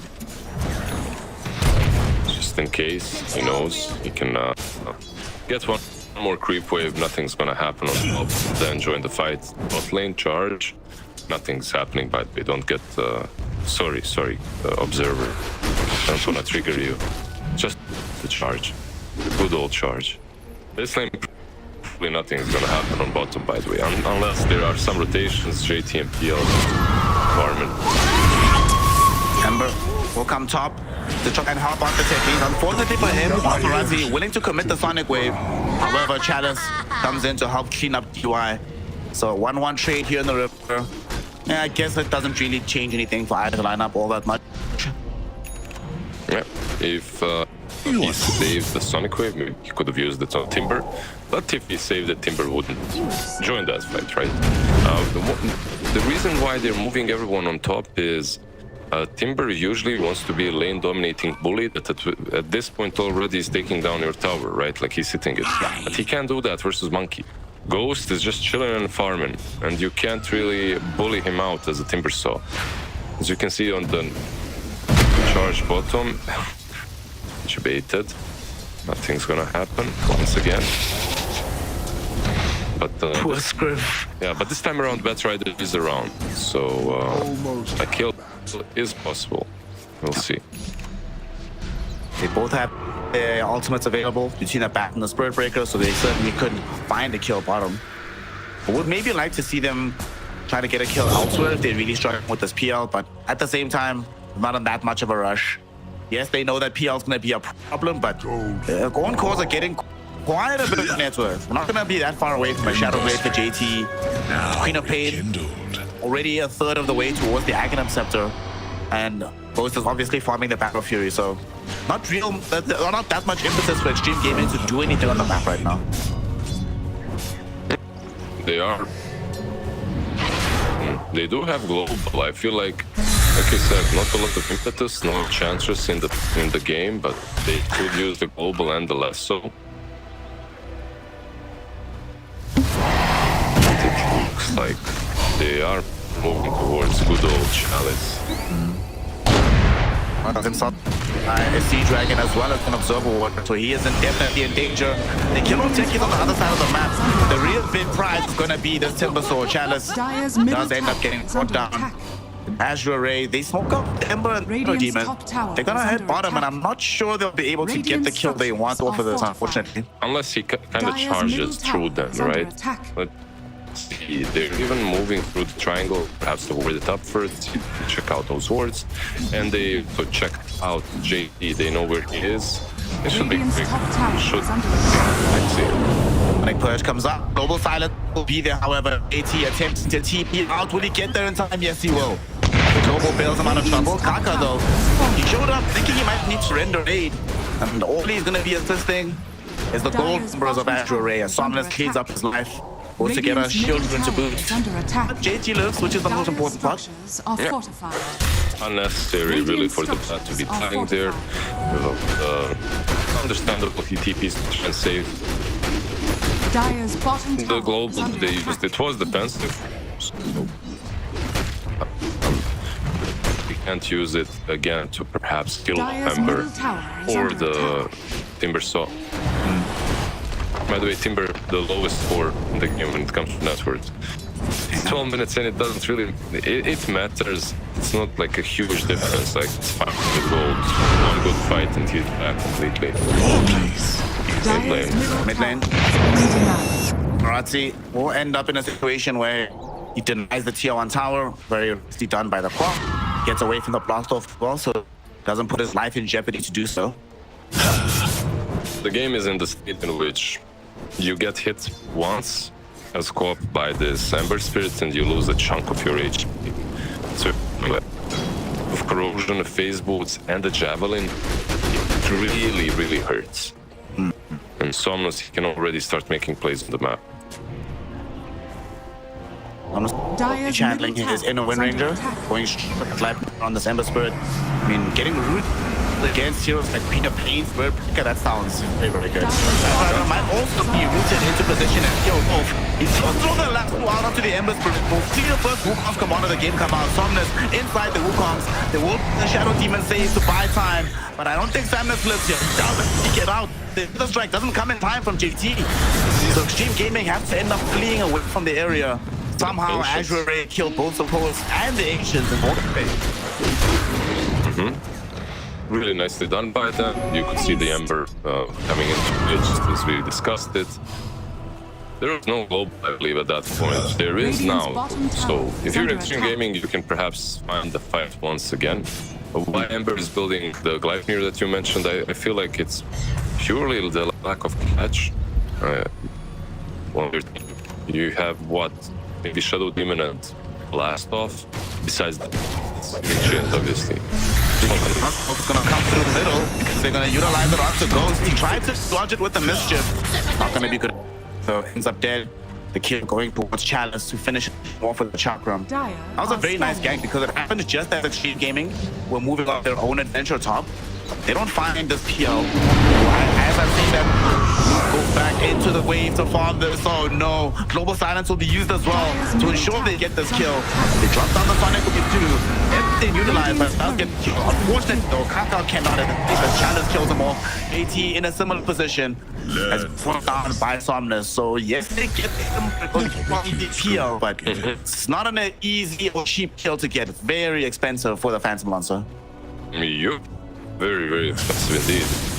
So much time, like he doesn't even have a ton of, I guess, power threats on strength, and that's it. And it's still super difficult to take him down. Maybe because he was under tier 2 as well, getting a little bit of a buff over there is helpful.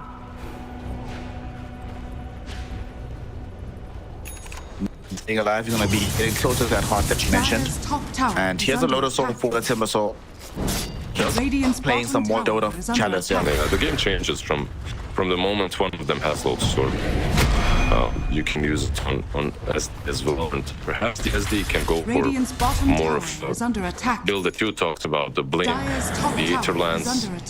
Seems like he might even get both. Look, Blink, he already has Void Stone and the King Boots, queuing up Agonies after. Seems good. Yeah. Ooh, Lizard Mechanics time. Please no. So it's too early. Yes. Yes. I'm kidding. Go. What's up? So once Queen of Pain buys Aghanim Scepter, right? Yeah. If you as Timber Soul, if you put Echo Shot on a target, and Queen of Pain uses Ag's Shadow Strike on the target, does it reapply the normal Shadow Strike to her and her team, or the Ag's version? I feel like it should be the Axe version. Why not? Right? It should be, yeah. Yeah, it changes the spell fundamentally, so it should be the Axe version. I thought you were gonna ask something about Shadow Demon. This guy scares me. I love Shadow Demon. He's one of my favorite supports. Why does he scare you then? I don't know. It's just the mechanics of the hero always scared. They changed, like scriptures showed Disseminate. They changed this spell way too many goddamn times. Even if he doesn't know what it does, he's not killing it. He's like, yeah, just leave it to the side. Dire's top tower is under attack. He's like, who has time to figure out all these new abilities? I'm just gonna play the old school Shadow Demon. Sort of similar to when JT's playing Madness. He's like, these newfangled spells, I don't have time to learn this. It's like the Senate now, they share some damage between the heroes. They're sharing some damage there. Give me back the good old Disseminate back in the day. You know, what was the name of the spell where you lose half of your HP? Gosh, it's your... What was the name? Can you remember? I cannot, if I'm honest. What was the name of the spell, actually? The W. Somebody in chat, let us know who the Shadow Demon players are. I will be honest, I think I've only played Shadow Demon like Soul Catcher twice in my life. Soul Catcher, there we go. Because you were catching souls, and no one told me this, especially not our observers. I was just, I just remember. Soul Catcher. Also, I will say Soul Catcher had a really cool, like the thumbnail. Looked really cool. I love, I mean, Shadow Demon probably one of my favorite sports. You know, whatever has some high ceiling, very high skill ceiling, just the lasso. He can't dodge global, however, as he gets charged into and killed off by JT. And Azure right now. And Chalice never struck well. You need to get out of the fight. He timber chains away, but he timber chains into a Monkey King. Everyone would at least get the disruption out. And I spend more time with the block off, and it goes all to the lines. Option Ming. Chalice is still alive across this fight. Will eventually take a double, but he maybe set up Lou to kill off Paparazzi. But the blink comes back off cooldown. Papa able to blink himself away. 2 for 1 engage there. Without Ming, it would have been 2 for. But the Techie's showing his value in this game so far.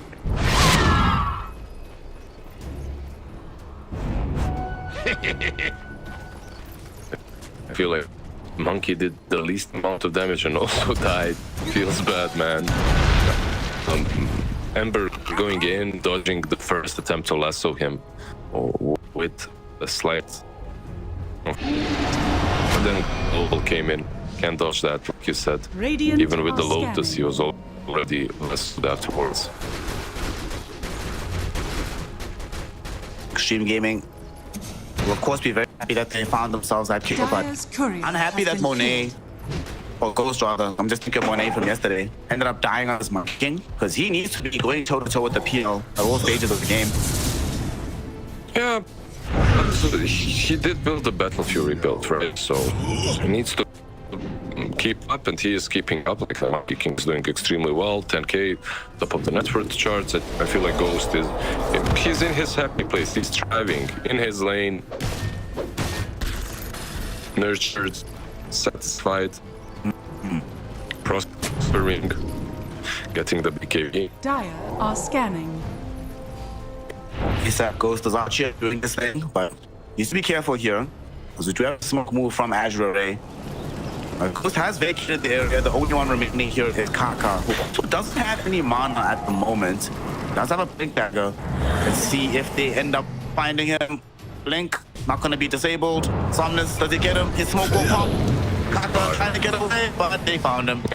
Saw his mates. What about? They're going to kill him off. For a courier. Just buying some items before he goes down, but he knows what's up. We do find Tian. That's gonna be a very nice kill. I'm sure Ghost wishes he got the kill himself for some revenge on that Goblin Techies. I mean, everyone wishes to kill techies. That's just a goal thing, man. Don't you just want to kill techies every time you see him in the game? Like everyone has still some.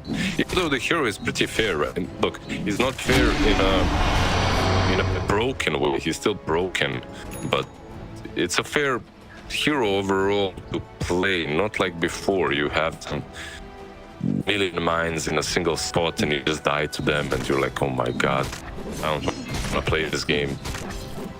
But we are still suffering from PTSD. Radiant's middle tower. I'm gonna get over techies, and I think, well, one of the reasons I still get over it is the fact that this hero can still prevent so many parts of movement just by planting mines. How is it fair that a hero can spend so little mana to break smoke on the other side of the map without having to put himself in jeopardy?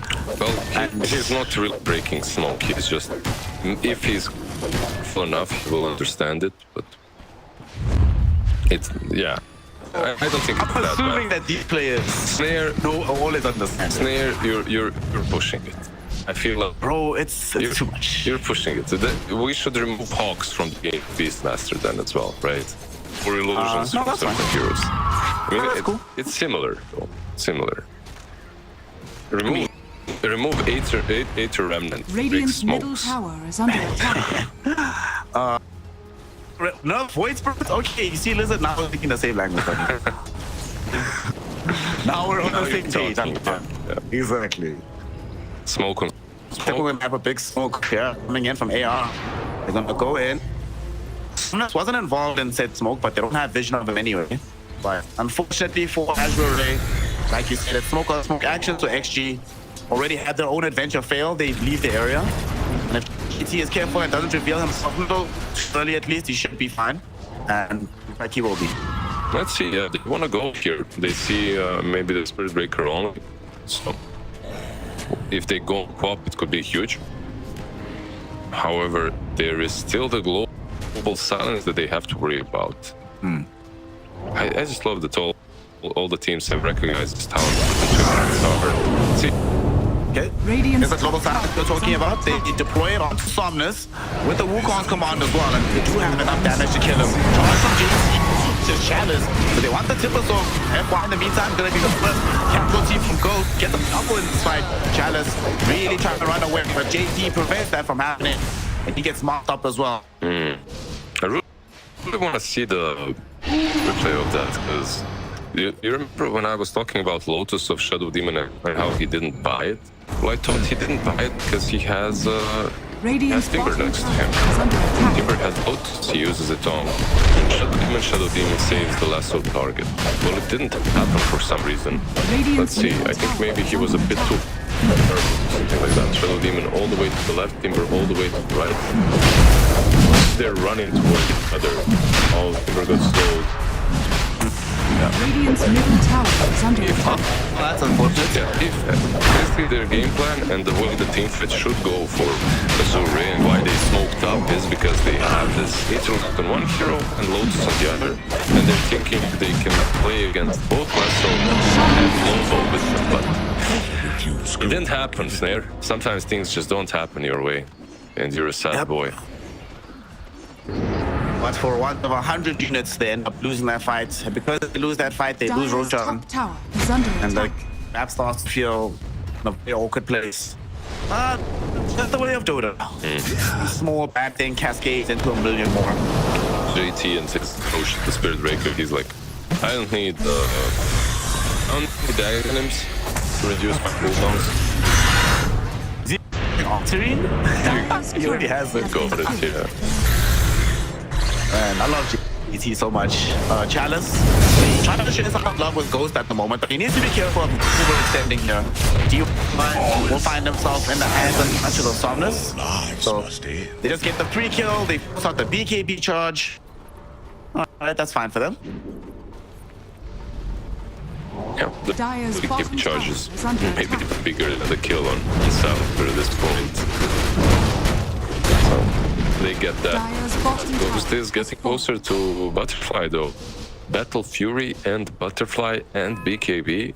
Monkey feels, yeah, he's pretty damn strong. I'm still very concerned for the next fights because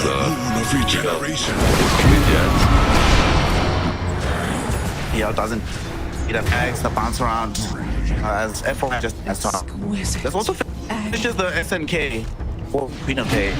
What should be coming next for her? Do we go offensive with something like Hex, maybe some Revenant Brooch or whatever, or a bit more defensive with something like Shiva's BKB? both are good ideas actually. Mid lane. We have a small fight happening here. Let's do on. The Sonic Wave ends up killing off Shanting and the Global Silence. Let's play it well enough to kill off this Ember Spirit. The charge will be there, the bashes were out, and the kill does happen. 1 second away from living, but that second takes long to come. Yeah, with bashes it was just enough. And Spirit Break now on 3.5k gold. I think Shiva's, you mentioned, is also not bad. I like the Hexal, and the Shiva's, maybe even some Mjolnir wouldn't be that terrible. But Shiva's, like you said, you call it defensive. I wouldn't call it that defensive. You're playing into a PL. It messes him up quite a bit in his illusions, so... Yeah, I like it. So Papa Ops to do JT, like you said, finishing. Wait, he changed his mind from finishing Aghanim. Went for Lincoln Stewart instead of JT. Interesting. Yeah, so doesn't want to get himself disrupted in the middle of the fight. Maybe feeling that him getting off Nether Strike is of utmost importance for them. Yeah, when there's a Spirit Breaker game, you want to buy Lincolns, even if you're the Spirit Breaker, I guess. So getting that, he's having a really good game, by the way. He's as Barrow, he's on the third spot in the net words. He's dead right now because he walked underneath the Sentry Ops combo. Because of the Demon Purge, there's a Spirit Count going to be going anywhere. Disruption interrupted even further. They end up killing him off. Well, that's a pretty big deal. Fortunately, there's no Roshan to be claimed away from them, but JT will be not happy about dying there. He's probably one of those. You mentioned it yesterday as well. I feel like he's one of those Radiant's bottom tower offlaners is that under attack.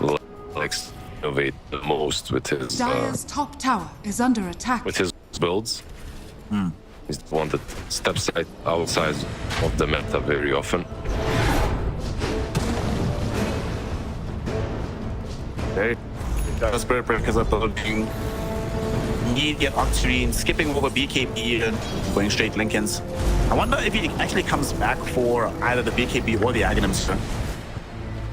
Yeah, I feel like Ags is still pretty damn good of an item to skip out completely on.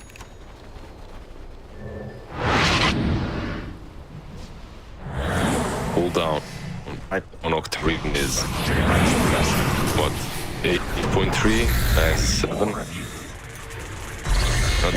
The trick about Octarine isn't necessarily you buy it because it's just so easy to get. Basso is on illusion. Yeah, nice bait. Timber is probably one of those heroes that you can't really tell it's an illusion because he wants to be that far out. In general, you want to be playing aggressively. Yeah, by the way, Octarine right now, not necessarily the most broken item, but the fact that you can buy a guard and then disassemble it into Octarine kinda is. This assembly is still up, like we were discussing yesterday. Why should end up in the mid lane, buy some time with the disruption, and actually blinks away. They've drawn JT pretty deep into the fight. Netherstrike will still be there with the global silence. Man, they really want it. And they've expended a lot of tools to get it. The question is, can they get out? They find JT with the steering chains combo. He doesn't have a BKB. Boomer's command is blocked to try and spoon some space and buy time for the Spirit Breaker to charge away. This maneuver will succeed. Actually will retreat. And Azure will waste a buyback on Shadow Demon in the process. Yeah, it's kind of wasted. At the same time, Global has lose by the UI, so this is a chance for you to fight if you're Azure. I feel like you need to be taking a fight right now. And why are they forcing a fight on Shadow Demon so hard? Because they have to. If you aren't killing FY, then Azure is going to make the same mistake of not losing him fast enough. I guess that's my issue with this build. Like when you mentioned that Incarnatorlands, I really like it. Probably the best thing you can get on the guy. When you're playing versus Silencer, you're relying a lot on that teammate with the Lotus. And he's not even building some Dispel now. He's going straight into the 4-star thereafter. So maybe he feels we're past the point. He's reasonably expected to make a big impact. That's not buying a Yules or whatever. So you use this game, even though it's good versus Spirit Breaker, it's not a solution to the Silencer. It's not good. Like you need an instant Dispel. Because the hero that gets on with Global and Lasso is gonna die by the time you use yourself up and down. So what you're saying is that he has to buy a big EP master, right? It would be cool, but he didn't get the Zeus treatment. He doesn't have an extra carry potential. I see. Has fallen. Tier 2 tower fall in the top lane, but Azure not going to be content with simply the building. Want to add some lives to their roster as they smoke up. They can find a good kill before Roshan spawns, and you can get control of the area and take the big man down. But Xtreme Gaming, aware that something like this might be coming. They're playing very close to their tier 2. And I say that though, but JT overextended a little bit. You're underneath the save reward. But as of now, they do not have access to a gem, it doesn't seem like. So there's no easy way to catch him unless he's under a sentry. I feel like there is never an easy way to catch Spirit Breaker, right? Right now with the Lincolns as well. So hard. They are still moving towards it though.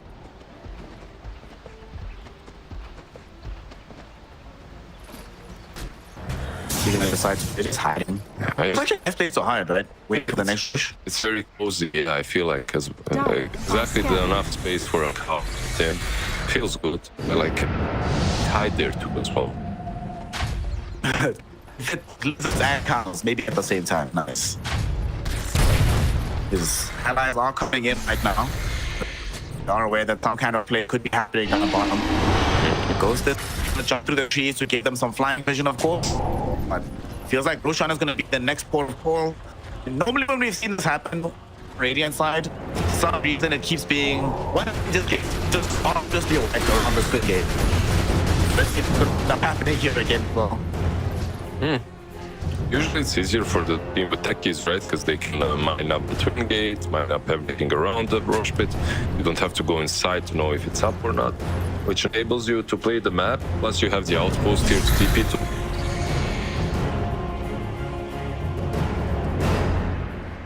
Everyone just playing coy, playing chicken, keeping heroes around the area. Nobody wants to be the first team to completely give up this positioning, especially not with this Roshan. It's 20 seconds away, we know that. They just know it's coming some indeterminate time. Stressful game so far for both of these lineups, but it is a 6K lead for Xtreme Gaming. However, they're playing into PL, and we've often seen these PL games after a certain point in time, unless it's a dramatic net worth lead, something like 10 plus, it doesn't matter as much to a sufficiently farmed Phantom Lancer. Yeah, I feel like Monkey still here in this game is in a really good spot to deal with him. Like has a ton of farm. PL yesterday witnessed the game in which he just slowly choked out the enemy team, right? Like there was absolutely nothing they could do to this heart axe. I feel like this game around they do have enough burst. Let's see, Kaka goes in.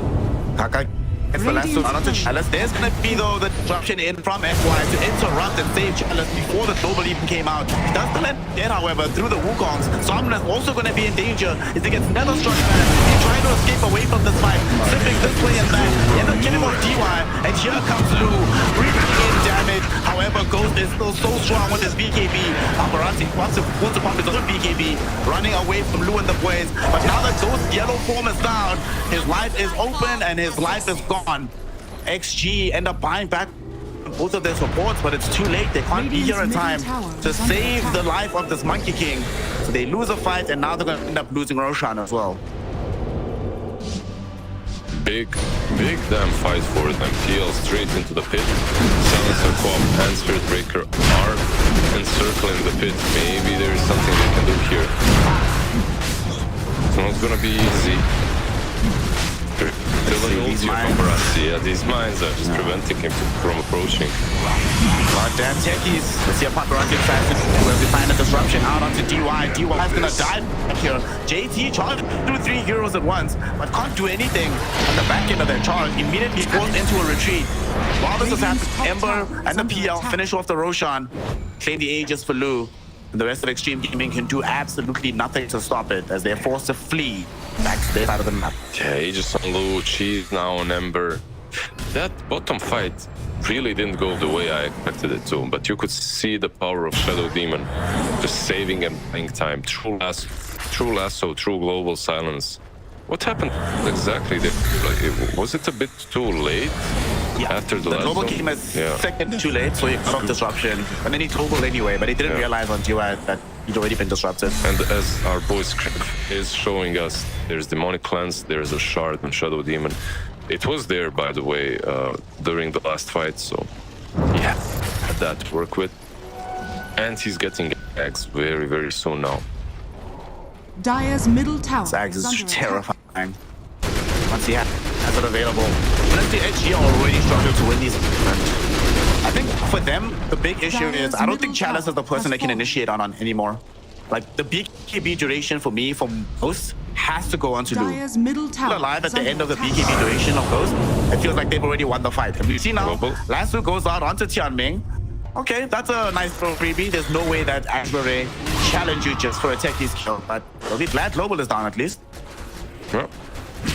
You're kind of counting on the fact that he's going to be dead for 40 seconds. So by the time they reach your base again, you'll have the global. It's obviously the cooldown is longer. He needs to respawn, get there. Basically, by doing that, you're preventing them from freely pushing their high ground. And one thing needs to also be said: their high ground push is pretty bad on Radiant. Their objective taking isn't really That's great. Yeah. It's like their only option for taking these buildings is what? Pier or timber, they stand there, and then they poke it forever. Is under attack. Not the easiest thing in the world. SD should be killed off here, but I had a lot of time and he has blink daggers. It's not the easiest kill in the world. FY is still alive. Will end up dead and multiple heroes stream in to kill him, but unfortunately multiple heroes stream in to protect him as well. JT, wonderful charge to get himself out of trouble. I love how Any other angle and he's dead. yeah, I love how it took him a second to figure out where he can charge, because he didn't really see any creeps on the map. He didn't have a choice. He was like, where do I charge? Where do I charge? Moves a little bit in circles. Charges mid. Also has that dagger and is moving towards the beacon. I feel like this could be really strong for them if they continue playing like this. Just get these small pickoffs, just like this. You should move way too fast on the map with these heroes. You don't have to make big grand smokes with globals. No. Just go in, kill a hero, move out. JT one, he has the DKB as well. A much better presence in these fights. And we also have another big item about to emerge. Ghost is buying the refresher for this Monkey King. Once he has this, double BKB. For me, honestly, double Wukong is great, but it's the BKB that's really going to be instrument to this hero on top. You see there's a charge going out. It's targeting Chalice, and JT actually connects all the way through. But they still do not have a gem on the side of Azure, so he's allowed to make these moves and get out with relative safety. He still has an Aegis for a minute. You don't want to take that fight. Maybe get another pick on supports. And my God, did they make them waste the Aegis timing so damn well just by hunting down the supports. Blue might at least be able to get a kill onto Kaka. Kaka's blinking 3, and it doesn't seem like the PL will get there close enough to cancel it. Good Glimmer. He will actually cancel it. MK will be there, forced off away, blink out. What? Oh, dude, there's no way. Kaka, not even Kaka. Oh my God. Dude, wow. Okay. I don't even have words of how cool that was. Also, the fact that he blinked between the trees, and there's like 1 tree on the left, 1 on the right, so they couldn't see him without getting literally on top of him. Nicely done. Kaka, God, what a... This game really close at the moment. Even from a Dota Plus perspective. Oh, script, do it. Look at Dota Plus. Beautiful numbers are on our screen at the moment. Oh no, we missed the window. It was 50-50 for a beautiful moment in time. Scanning. It feels that way, right? That this game really does come down to what happens in the next couple of fights. And teams have the tools necessary to win those engagements. Yeah, it's all about the execution. As long as I feel like they don't completely jump the timber like we called before, and I don't even think that jumping the PL is a great option. I think sports first is something that they should think about. They can do it, right? JT, he sees someone, he's a level 25 cow with Octarine. He's actually buying a refresher next. Okay. All right, sir. Double BKBs for everybody, baby. Up right now, moving across the map, trying to see if they can collect any lives from Azure, but unfortunately for them, they are playing very safely on the western part of the map. But as I say that, Blue goes on to the hunting gun. He's not the person you want to go on though, but they still make that decision. They jump this PL. Wukong's command will come out. I don't know if they can kill him. JT doesn't give up the charge though, and they will not have an angle for the easiest nether strike. It does come out, but underneath the tier 2. And while this is happening, Somnus cleans up the supports on the back lines. Goes the supports upon BKB and TP out. The same is true of Paparazzi. But JT has his BKB, not using it just yet. This man has ice in his veins, Lizard. How he resisted using that item, I do not know. But ultimately, it's meaningless because they still lose the fight. Yeah, they did that one mistake, and they got baited on the PL. And Q just not taking him down, even with everything you've got. It was a nice initiation on him. They pulled him far away from anyone that's able to help. But yeah, just not enough damage. There's still a Shadow Demon around. That global and lasso will stop eventually. Then you're really suffering. Chalice goes in. The amount of damage from the Aghanim skill is way too high. He's back with Nether Strike here. Dude, Chat is actually on some god mode right now, doing everything in his power to play this push. Unfortunately, his powers are limited. He is a mortal man, and he was using the Chat's middle. Might not be all as well as Azure, considering heading to the top side of the map. Lose here, and even the Aegis, it's like you said, how do they reasonably kill him in the duration of time before his team can help him out? Yeah, I think their biggest issue in this game right now is one silly neutral item, and that's Ninja Gear. Shadow Demon, FY, he's literally just sitting in Ninja Gear behind everyone. A nice charge from JT. Has Nether Strike, hasn't decided on a target yet. They go on Somnus, they drag him back. Actually, Kaka drags him outside of the Wukongs. So they run out of the damage necessary. Somnus will pop the cheese and live.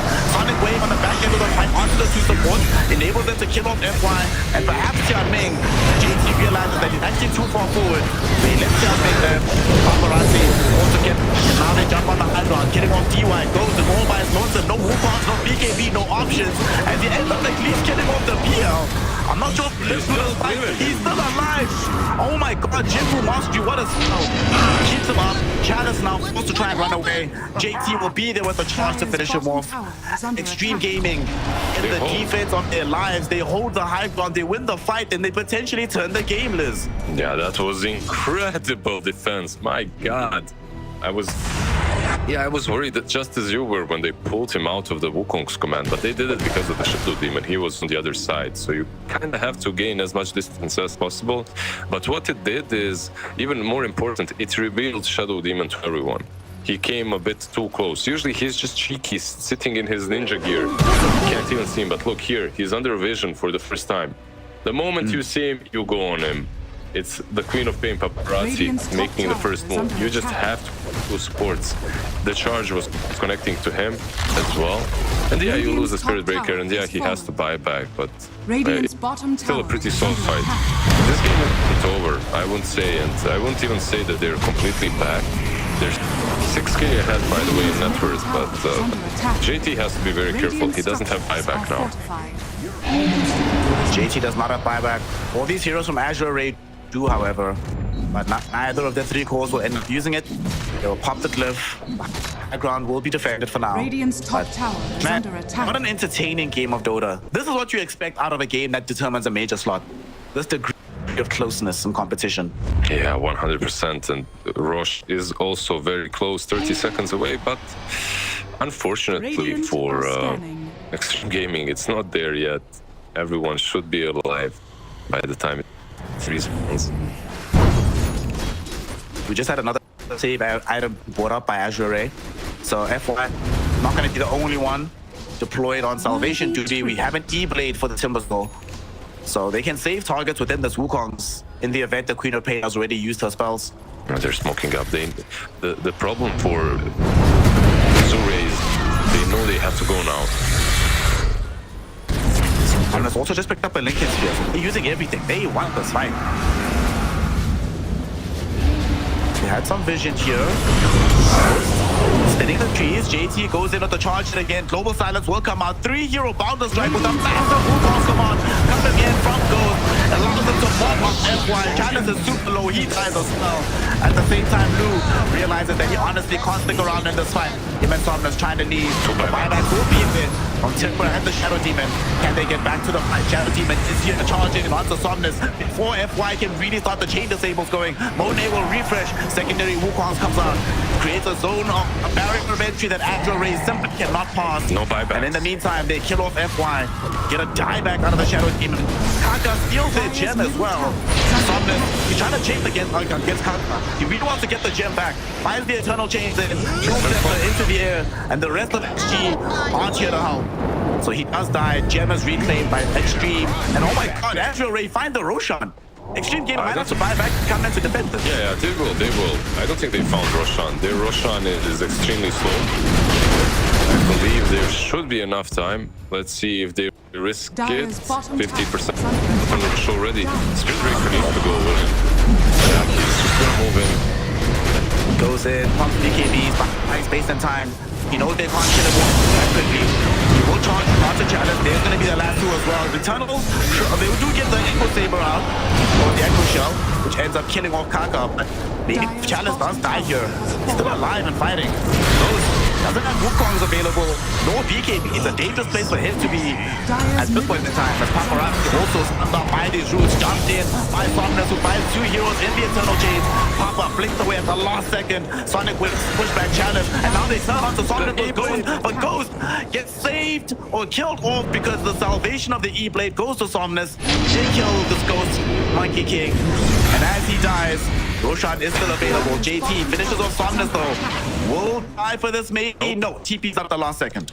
Yeah, TP's out at the last second. I feel like that was so close for Monkey to once again just completely win the fight, clutching it with Jingle Mastery, but Chalice saving his boys with a really clutch E-Blade. The way the fight began though was a little bit weird. I really thought that it's easy for Xtreme Gaming to take that. They had a numbers advantage, they had a ton of disables coming from the last, so they just lost Kaka immediately. He jumps in with this charge, and JT, he did everything right, but Kaka here just dies instantly. No Glimmer, no Trickster's Cloak, nothing. And he bought back. So, unfortunately, didn't have that disable for too long.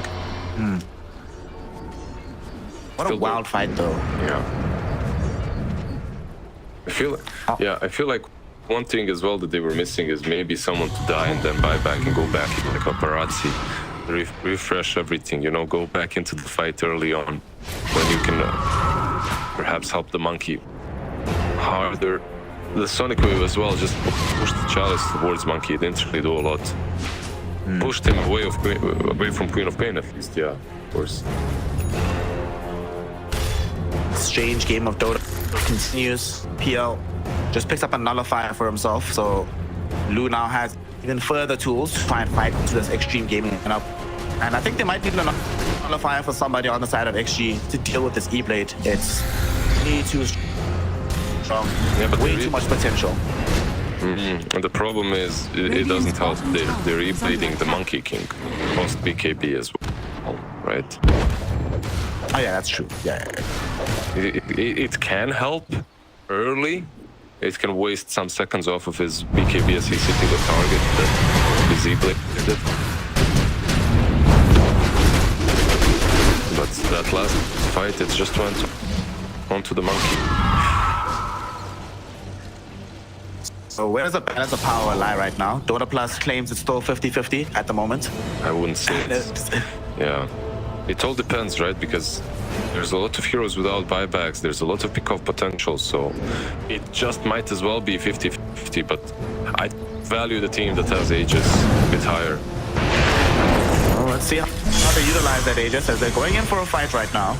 We're all smoked up on Azure. The illusion of PL will scout DY for a moment, and they really want to chase him down. Even with these 4 stars, can they save him? If PL gets close enough, he'll find the inhibit. That'll get the kill. But DY looks like with the ninja gear, should be able to get away to safety. But this fight's not over yet. Kaka, he thought about it.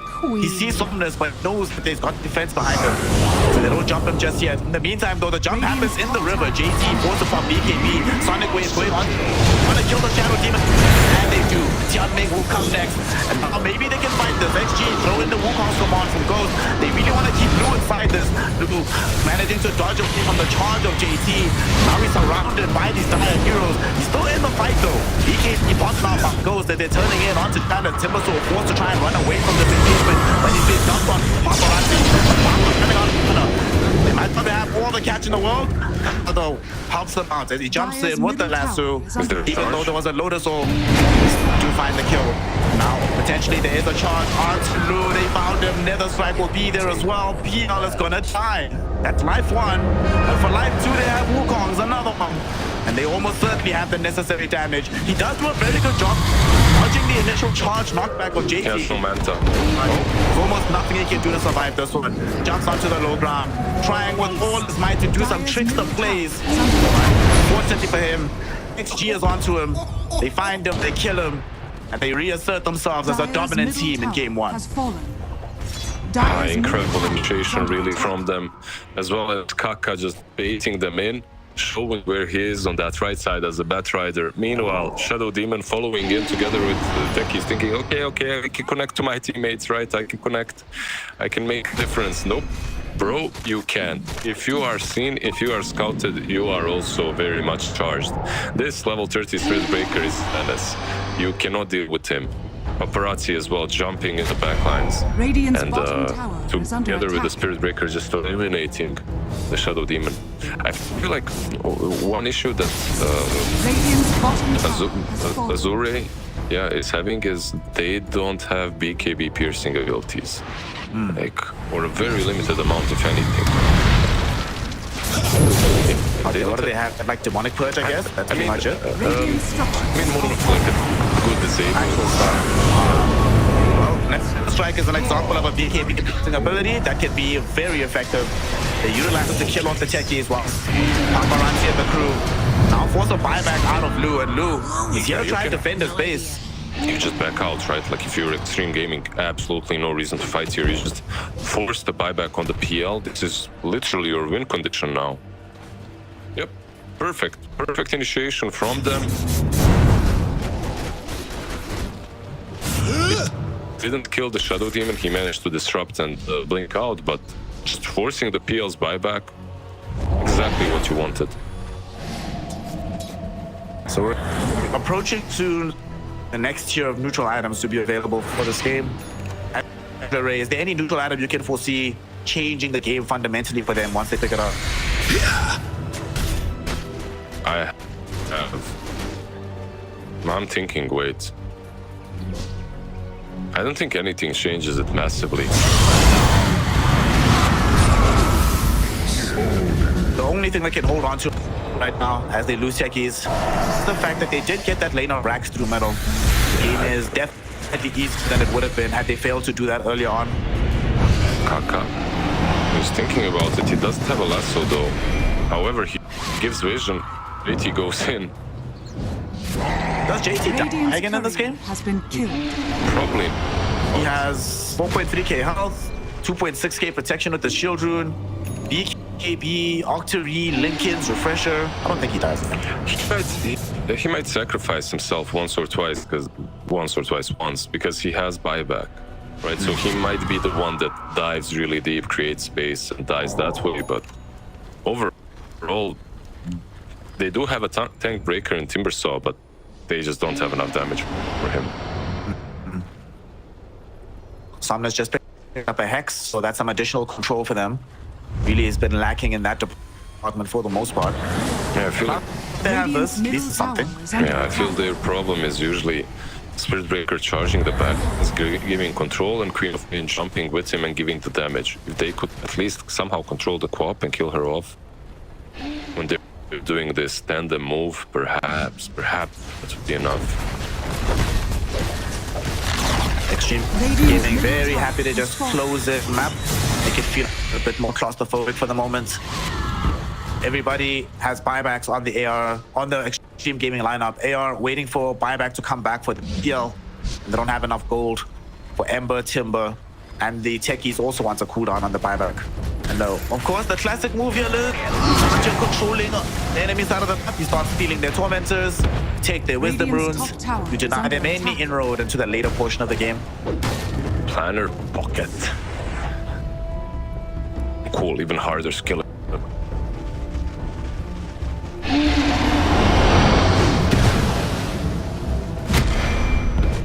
Right now, the one bright spot for the side of Azure Ray is that this Monkey King is finished. He's buying Moonshot next. Maybe he has space for one more item, but for the most part, he is not going to get that much stronger for Ghost. Sadly, though, Lou is also pretty high up in terms of being tapped out. Does he sing the Devil's Song from Nation D? I am complete. I am complete. Damn! Damn! Oh, you know it. Nice. I love it. I wasn't sure you were gonna know the movie. I got you, bro. Well, the question is, what do Azure got? What now? I have no idea what to do next for them. We'll smoke, but who do you jump on? Who's the actual person that would make it viable fight at the first target. Kaka isn't the one. I feel like still, if you kill off DUI first, it would be nice, but it doesn't even make that much of a difference. He's got buybacks. Buyback global from the silencer will still hurt you. If you're AR, maybe Quap. I feel like perhaps she's the most killable, let's put it that way. And she would just change the way the fight is played. If you kill her off, I feel like Xtreme game can't really fight that easily anymore. Easier said than done though, right? It's easy, simple. You just have to get past 4,000 health, Shiva's God, BKB, 33 armor, Radiant's a refresher, top so tower is it's like under what? attack. 12 seconds of BKB, 2 Radiant's Shivas, 2 Sonic Waves, simple. I mean, if they initiate on her, can they bring her from 100 to 0? Probably not. You have, what, 1 Hex and that's it, right? That's just not enough. That's their biggest issue in this whole game is the lack of control and the lack of some abyssal that goes through BKB. There's no one that buys these items. You can buy a Basher on PL, but it's not good. Doesn't feel great. Radiant's middle tower is under attack. Here, we are qualifying for a major. Whichever team wins this best of 3 goes to Bali. Right now, Xtreme Gaming putting themselves best possible light. They get the Roshan, Aegis Cheese, and a refresher shot. Who got the shot? To give it to the Monkey King, maybe? Bat Rider? Bat Rider got it. Okay. By the way, this is now officially the longest game in China. Is it? Yeah. Okay. Snare, congratulations, production. Congratulations, Lizard. Congratulations, Twitch chat. You're a part of history. You will all be memorized in some way or form, I'm sure. We should write down the names of every Twitch chatter and just make a monument for them. You were there when the longest Chinese game in 2 or 3, the 2023 DPC when it happened. That's funny. Finally, Twitch chat being part of something great happens. What's also funny about this game being the longest in China is that it's the longest for us in China, but we had the shortest longest game. So the average duration in China is fairly normal, but the longer games in China are short compared to the international standard. Except this one. This one is now up there. Yeah. I didn't even expect it to really get to tier 5 items, really, but we are getting there, and let's look at them. Mirror Shield. Okay. That's pretty pog. How does it work versus charge? Are you gonna start charging him? I think so. If I remember correctly, that's how it works. It's supposed to be like Echo Shell. Yeah, if it's like Echo Shell, yeah, that's how it works. Radiant's top tower has fallen. Mirror Shield. Kaka as well. See now our charge going in. Out to Chalice. The Echo Shell comes a little bit too late to protect him, but he doesn't need it for now. Ghost and the boys, they just want the racks. Ghost taking a fair amount of damage from the chakram. Lu is doing quite a bit of work, just spamming out these illusions. And lots of bombs dropped in by Tianming. Delaying proceedings for now. XG, one of the easiest way of getting in here. Ah man, this is just so silly. Everyone getting Mirror Shield, everyone just breaking those spells. Only Lu wants to. Right now, Lu. Spamming the damage. Look how low Ghost actually got. They popped the Global Silence to Dragon, Chalice. I'm not sure Chalice is the one that will really turn the spine around for them. They should be able to kill off the Timber and FY. Both of them fight back, however. And Lu potentially trying to get involved in the fight. Ghost doesn't really want to actually take an engagement. He just wants these racks. Pops the Wukongs to open up the space for him. But he needs to worry now. Because he's starting to run off HP. Pops the BKB. So I'm going to go to the back end of the fight. Looking at the Bat Rider and the Silencer. They catch him out with these stuns. Somnus is still alive. Hasn't been killed off just yet. But will finally die. Does have buyback though. In the meantime, Tianming, he went in as well and he got killed off. He was trying to speed up against Paparazzi. A Sonic Wave will come in to kill off FY. Somnus finally buys back into the fray, but it might be too late. A secondary box dropped in by Ghost for the fight. the rest of Xtreme Gaming now starting to think about whether or not it's viable to retreat.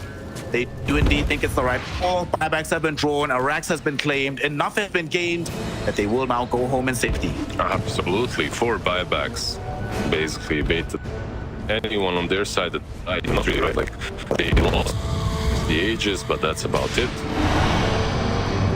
Move back, heal up, refresh all your abilities, wait out the refresher orbs, go in again. I think that's a viable path. It was scary how fast Monkey died that first time though. Like, they really got him, but Yeah. also you could see that XG, they weren't really worried too much about that for even use wolves or anything like that. They just waited it out, used it after. So for tier 5 neutral items, on the side of AR, we got a Pirate's Hat for this PL, which does feel like a very good item. Ember has Mirror Shield with his Lincolns. Nothing yet for Timber, and nothing for the supports at this point. Yeah, they can't really. Let's see. They can't really get to these items. You can see. Like, how do you leave them? The base, right? JT is in your base right now.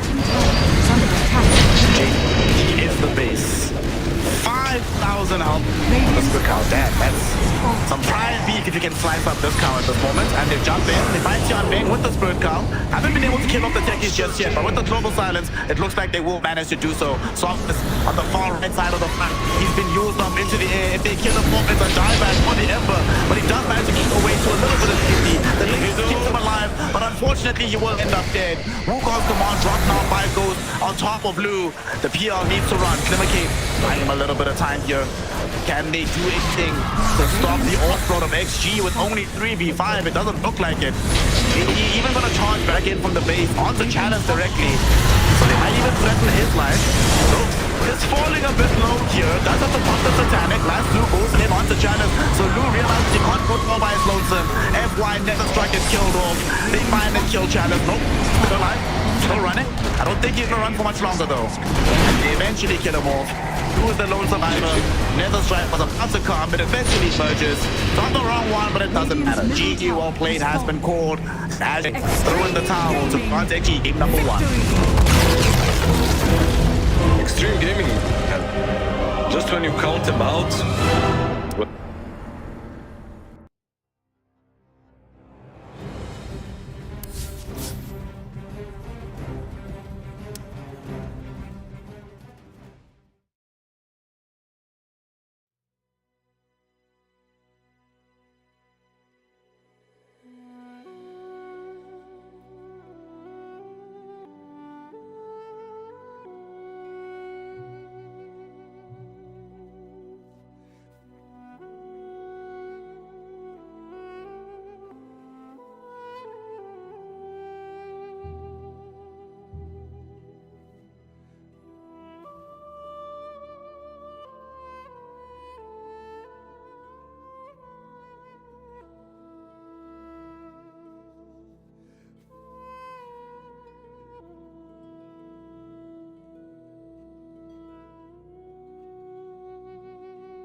Dire team ban. Ya. Xtreme Gaming's turn to ban. Dire team ban. Xtreme Gaming's turn to ban.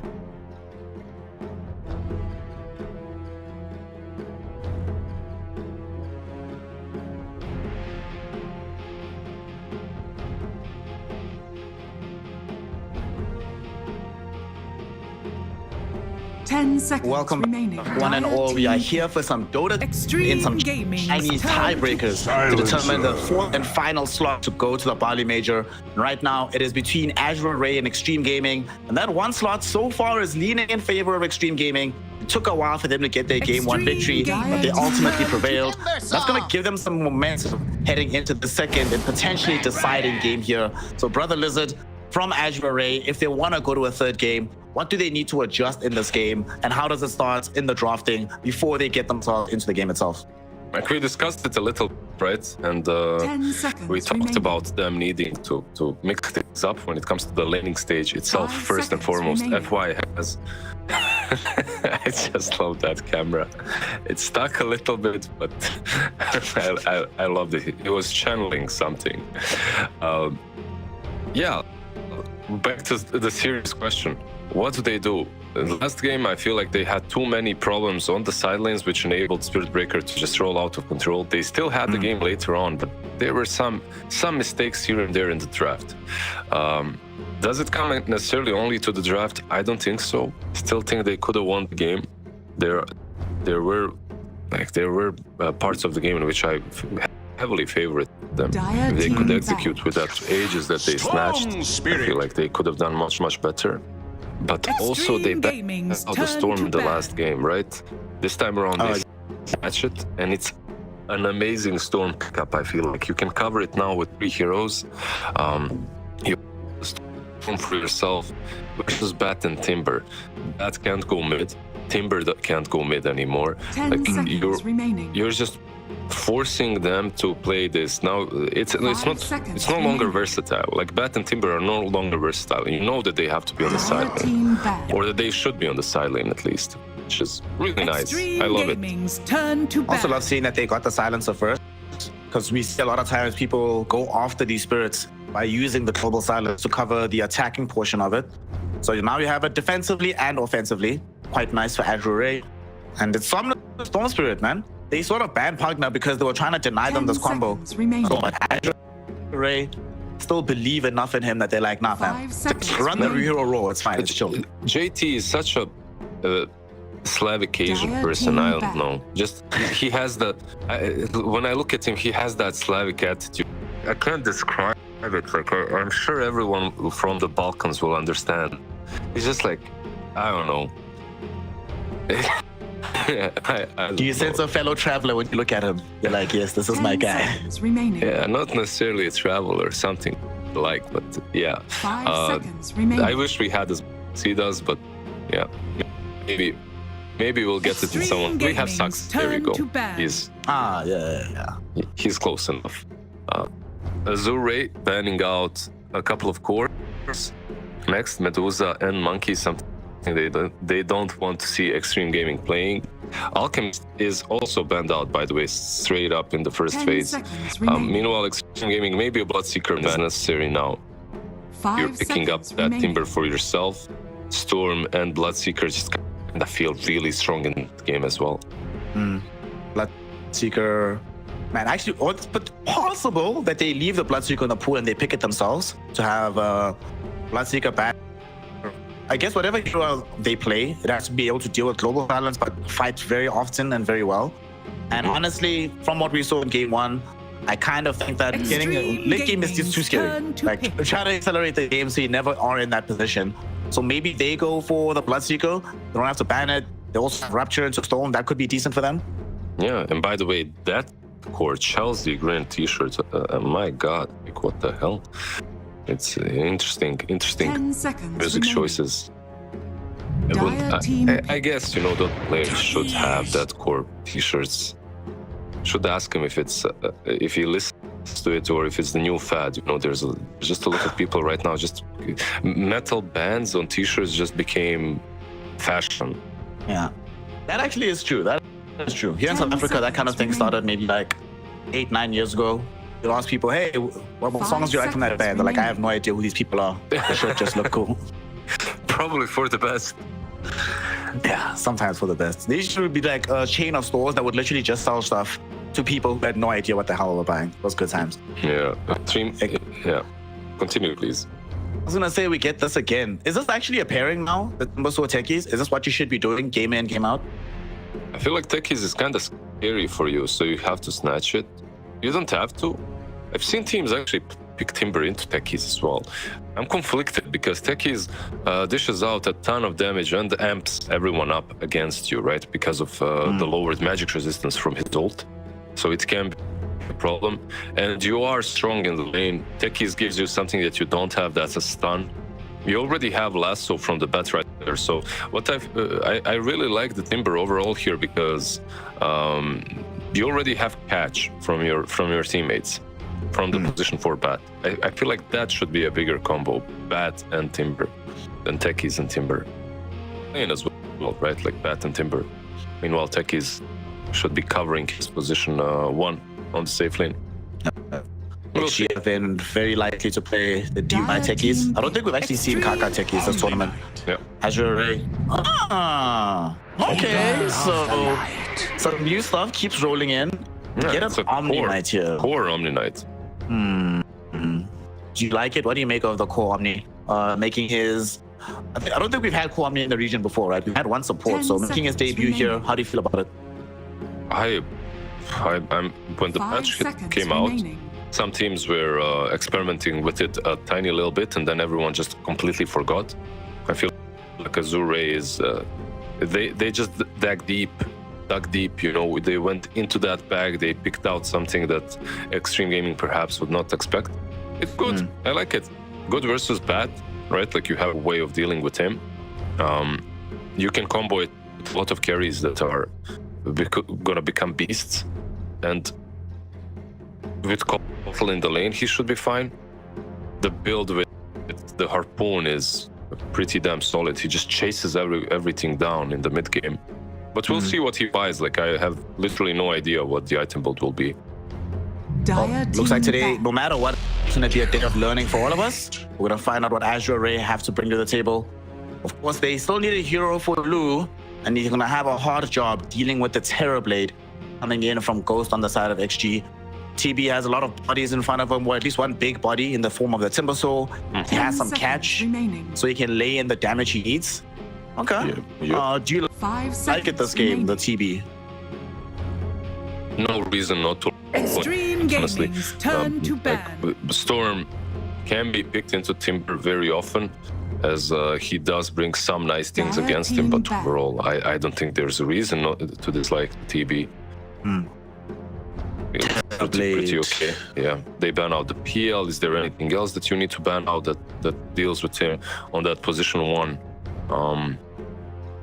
I'm not sure. Like all the heroes that used to be kind of good against him aren't really played anymore. These glass cannon ranged out rangers, they just aren't played, and you probably don't want to pick them with the Omni anyway. Now that you mention it, I haven't seen Drow in like 10 years. Exactly right. I've seen her in some pubs recently, turn to ban. and she looked all right, but yeah, still teams shy away from picking her. Other responses that we've seen in the region, we've seen some attempts with Morphling. I'm not even going to try and justify that, but we've seen it happen. It sucks. Loses all the time. Carry heroes that have been played by Lu. He has played Naga. Arc Warden. 5 seconds. Actually, Arc feels amazing. Actually, that's the pick. That's the pick. That's the one. I think that's the ban as well for XG. Maybe they know if Azure Ray plays it or not, but I feel like this is hands down the best Arc Warden game right now that they can choose. Someone needs to defend him as well. Global, Omni Knight, the Coddle too. Yeah. Like for XG, they would need a Spirit in the last pick. They still have Void and Ember left in the pool, and ban out the arc, yeah. I think it's the only hero that comes to my mind that feels, yeah, that's it. That hits the spot, you know. Everything, meh. I feel TB should do fine. So what options here for Lou? We can play Naga if he's gonna go for that scaling lineup. You can see Morphling. Don't like it, but certainly can be picked up. The range heroes, like you mentioned, kind of suck. So no drown, no sniper. I feel like Morphling will be picked up. This game? Extreme Gaming's turn to band. I think they go okay. They go for the Naga. It's like, okay, I can see the reasoning behind it. It's all rightish. At the same time, you just picked it into a Timber. To techies, a lot of AoE damage. The next pick should be Ember or Void Spirit. I feel like maybe even some. Yeah, I think Ember or Void Spirit. What else? There's a Quap left in the pool as well that you could go for if you're XG. Mm-hmm. What else is there? There's Puck too that Paparazzi plays. Nah, Puck is banned out. Is it banned? Third. Yeah. Why am I looking at? Damn it. At the moment they picked Storm. I know what you're looking at because it gets banned out later on, but because they picked Storm, they just banned it out immediately. If they didn't, it would be picked in the second stage. I think you're right that it has to be Ember Spirit here. Does feel like the best one. Not that much catch on the side of Azure to make you feel that awful. Yeah, you are playing into global, right? Maybe Void Spirit is better because you build Manta, and it feels kind of more natural to build Manta, and you're playing it against global, so yeah, they go for the Void Spirit. Okay, like I like both of these drafts. I think I'm favoriting Extreme Gaming a bit more. I feel like it feels like Azure were stuck responding this Ghost Terrorblade, and they responded with a pick that's kind of good, but I don't think it's good enough. That's how I feel like. Naga feels good. I think Ghost still outscales her. Still, though, Azure, they have a global, they have FY feeding Somnus some Chakra Magic, and it is Somnus Storm Spirit, so this might be a one-man show in that mid-game. Azure, personally, I'm still mixed on this Omni Knight. I don't think I just haven't seen enough of it to be able to make up my mind as to whether or not I think it's good in the meta right now. It does offer some utility, of course, so you don't have to buy a lot of it for yourself. I don't hate Naga, and I do think TB is behind the Medusa. Honestly, I think TB is like the carry of the patch right now. So this guy's a bit too strong, a bit too overtuned. The only hero that can maybe contend with him is PL, but that's because of the hero-specific matchups, not just because of the grander idea of this hero being better overall. And they have two push buildings. They're building push for the side of Azure. It does happen, but it takes a little bit longer for them to achieve. I'm with you. I say Extreme Gaming. I think we're going to be seeing Paparazzi and the boys go to Bali. But of course, Somnus and the crew, they want to put a wrench in those plans and ensure that they also have a good shot at Bali and putting Somnus back in the international limelight. So let's find out who goes where. Game 2, potentially the last one of the series. Prepare for battle.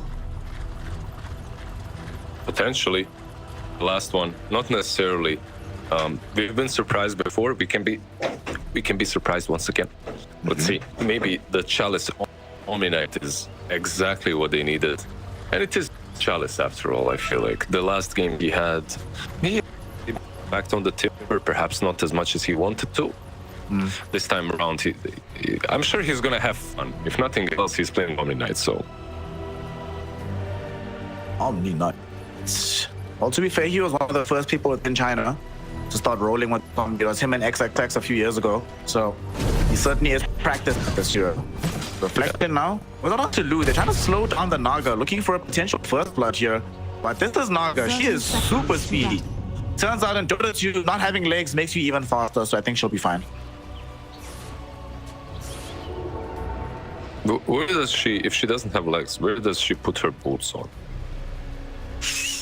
On her fins, I guess. Like, instead of boots, she gets fin coverings. That's your cheat.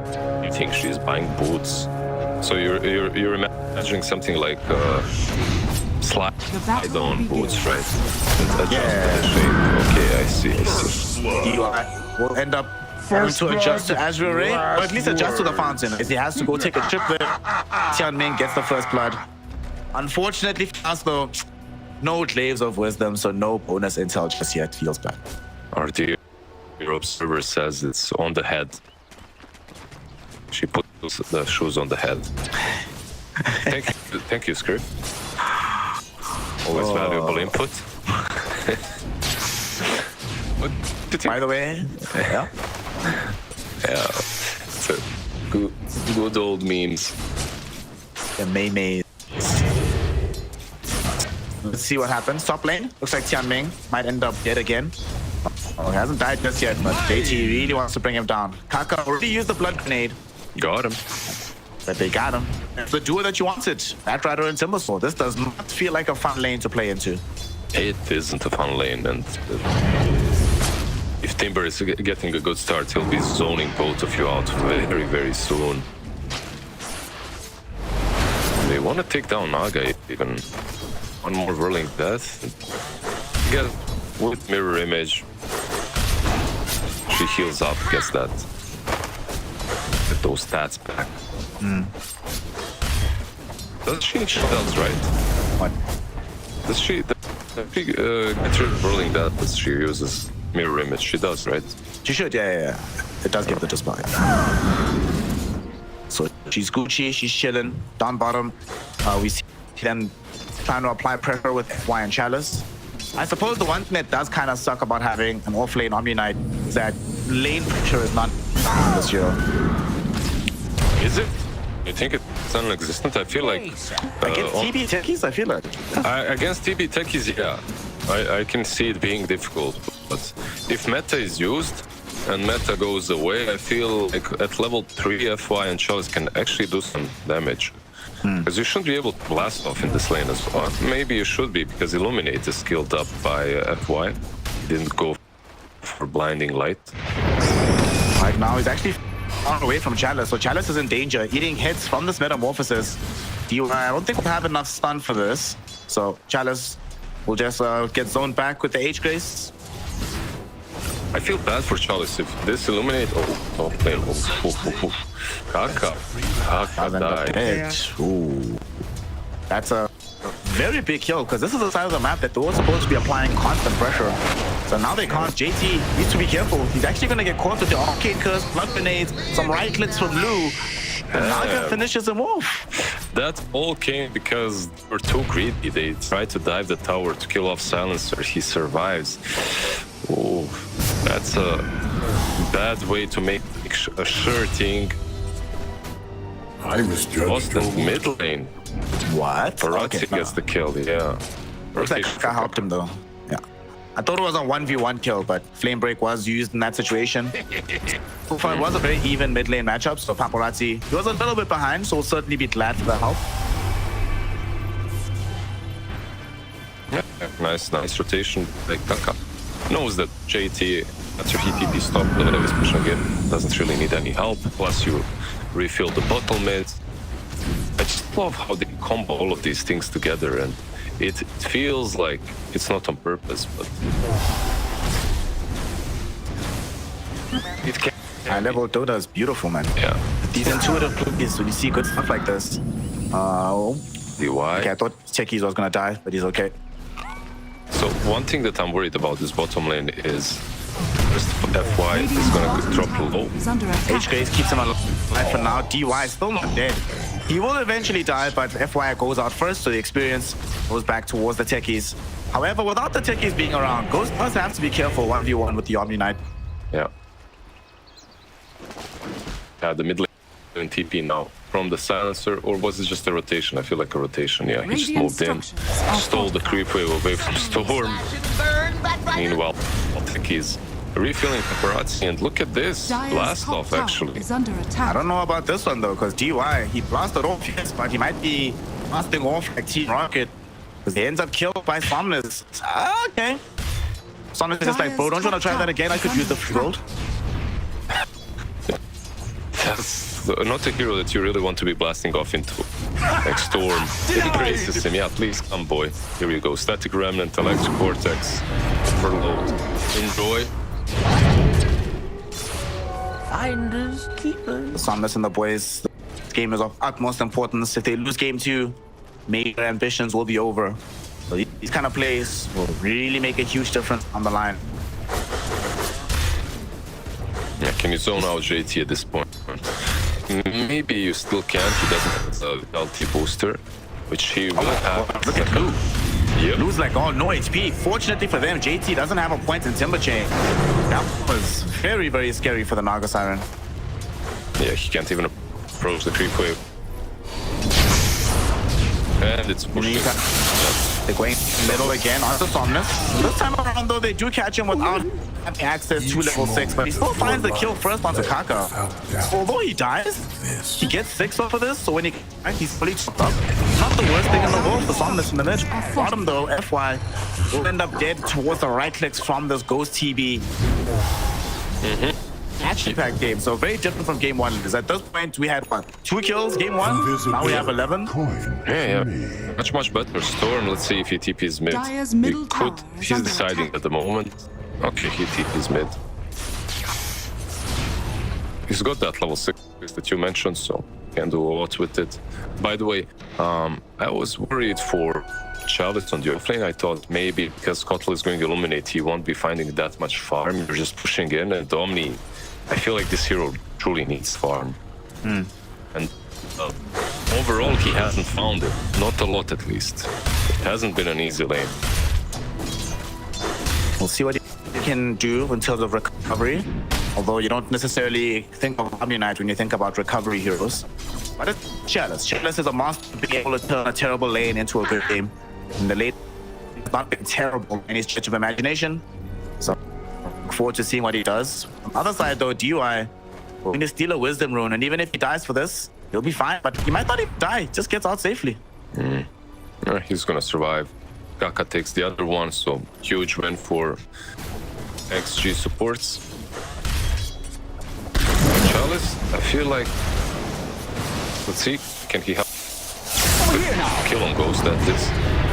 A try for it right now. He's gonna really run in onto the tier 1 tower. Sadly, they can't get there. Somnus now trying to run himself away from Paparazzi. Does barely get out. FY. Him and Chalice do their utmost to keep Somnus alive. They do succeed. However, it is a wasted move from the Storm Spirit. And the worst part about this is that Ghost going back to doing exactly what he was already doing, just casually farming under the tower. Yeah, kinda lucky and unlucky at the same time. Unlucky that he didn't kill the TB, very lucky that he survives in the end, right? So, net loss, I would say, because you rotated, you're completely right.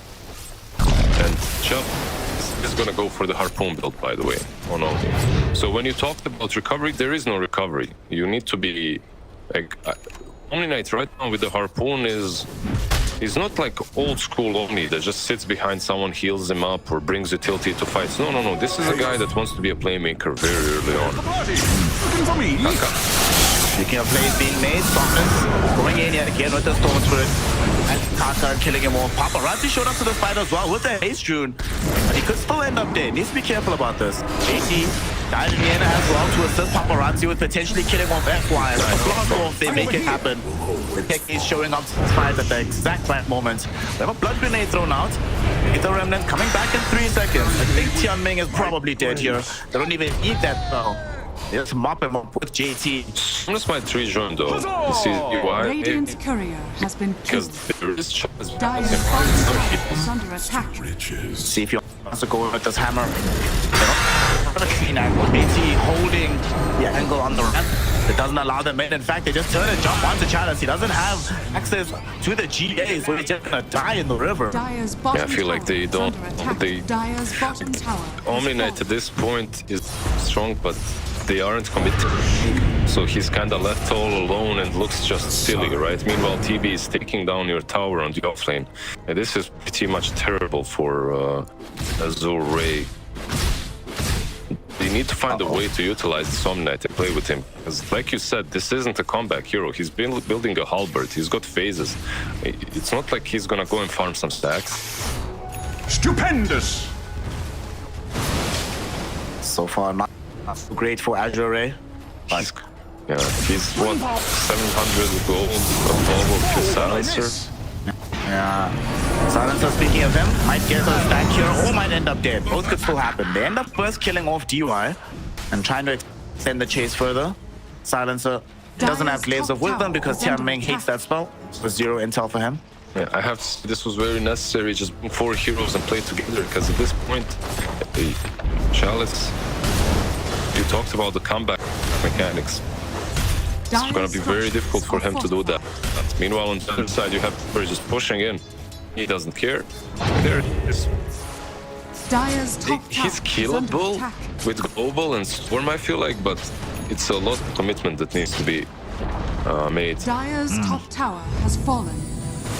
It's unfortunately for them having one of those Timber games where 10 minutes in, he's net with leader. Lu can't farm the lane anymore. We're going to start taking over the side of the map. And to make that easier for them, XG actually smoke up, hoping to catch Lu potentially farming the jungle. Kaka is here with Lasso. No blink, however, so he's going to rely on Paparazzi to set him up. They don't have any vision left, so it doesn't seem like they're going to find anybody. Oh, they have Arcane Rune, and Radiant's still middle tower some is of that under smoke attack. left remaining. I find Somnus, they jump in. Somnus jumps actually onto Kaka, finds him first, and they just quickly kill off this Bat Rider. At the same time, we did have the Silencer getting jumped on and assassinated. However, he might have created the opening AR to avenge him. Goes also here for the fight with the Metamorphosis. Nice little block from D1, lands onto Chalice. He's also here for this fight with the Omni Knight. Doesn't have any items to his name just yet, but does at least still have some spells to try and elongate this fight. But because he doesn't have any damage, there's Terrorblade and there's Timber. Right now, they don't actually fear him. They can post up knowing all these heroes are here and still just free. No, there's no global, right? So JT is able to just... Radiant's bottom tower is under attack. Dire's middle tower Tower. has fallen. Can Somnus at least avenge this? JT, but nothing too significant. Kaka does find the last two out of the Chalice, and they kill them off well. We can respond to this Paparazzi jumping in. Looking for another victim. 2 seconds until have access to the Aether Remnant. Radiant's top I tower believe it's is needed for under attack. FMI. Deploying off the Somnus with Tian Ming. JT is fairly low. Just be careful about his position in this fight, but ultimately they end up escaping, and Azure Ray do not have the tools to keep up the chase. Yeah, you could really feel it. The only reason why that fight in the jungle can go that well for them is because the Bat Rider got killed off first. Kaka on this bat, he's the one that brings this draft together. Because they have a ton of damage, but they don't have a lot of control. The moment he is in the fight, though, the moment he uses that lasso on the Omni Knight, and they have the damage and the control, and they take a decisive fight. Now that worries me maybe a little bit for XG's late game. If Omni Knight is in position, he should be able to, just use his Heavenly Grace and heal the targets up, save them from the bat.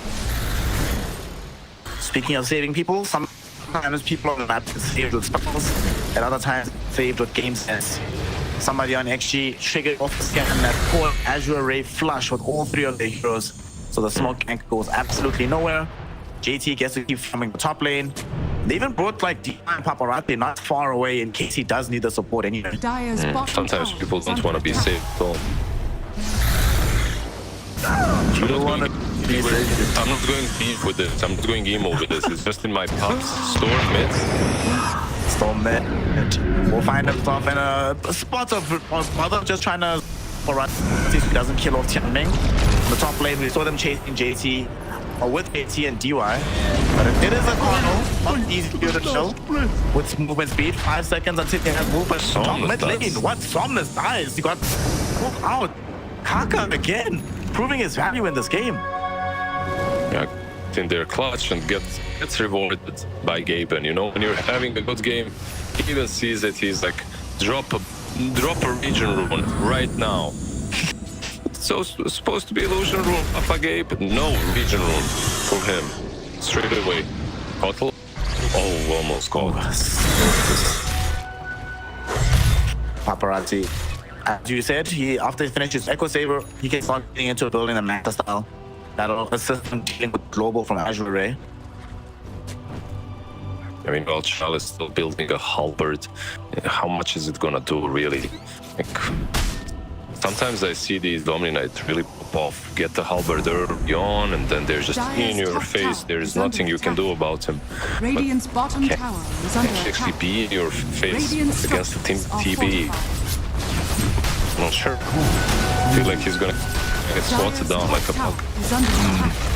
Radiant's bottom Well, the tower Echo Saber is arriving, so he has something. To me, the biggest problem is that up until this point, Chalice literally had no items in his inventory. Does have one now. Unfortunately for him, his counterpart on the other side of the map also just picked up a very useful item in this Yule Scepter.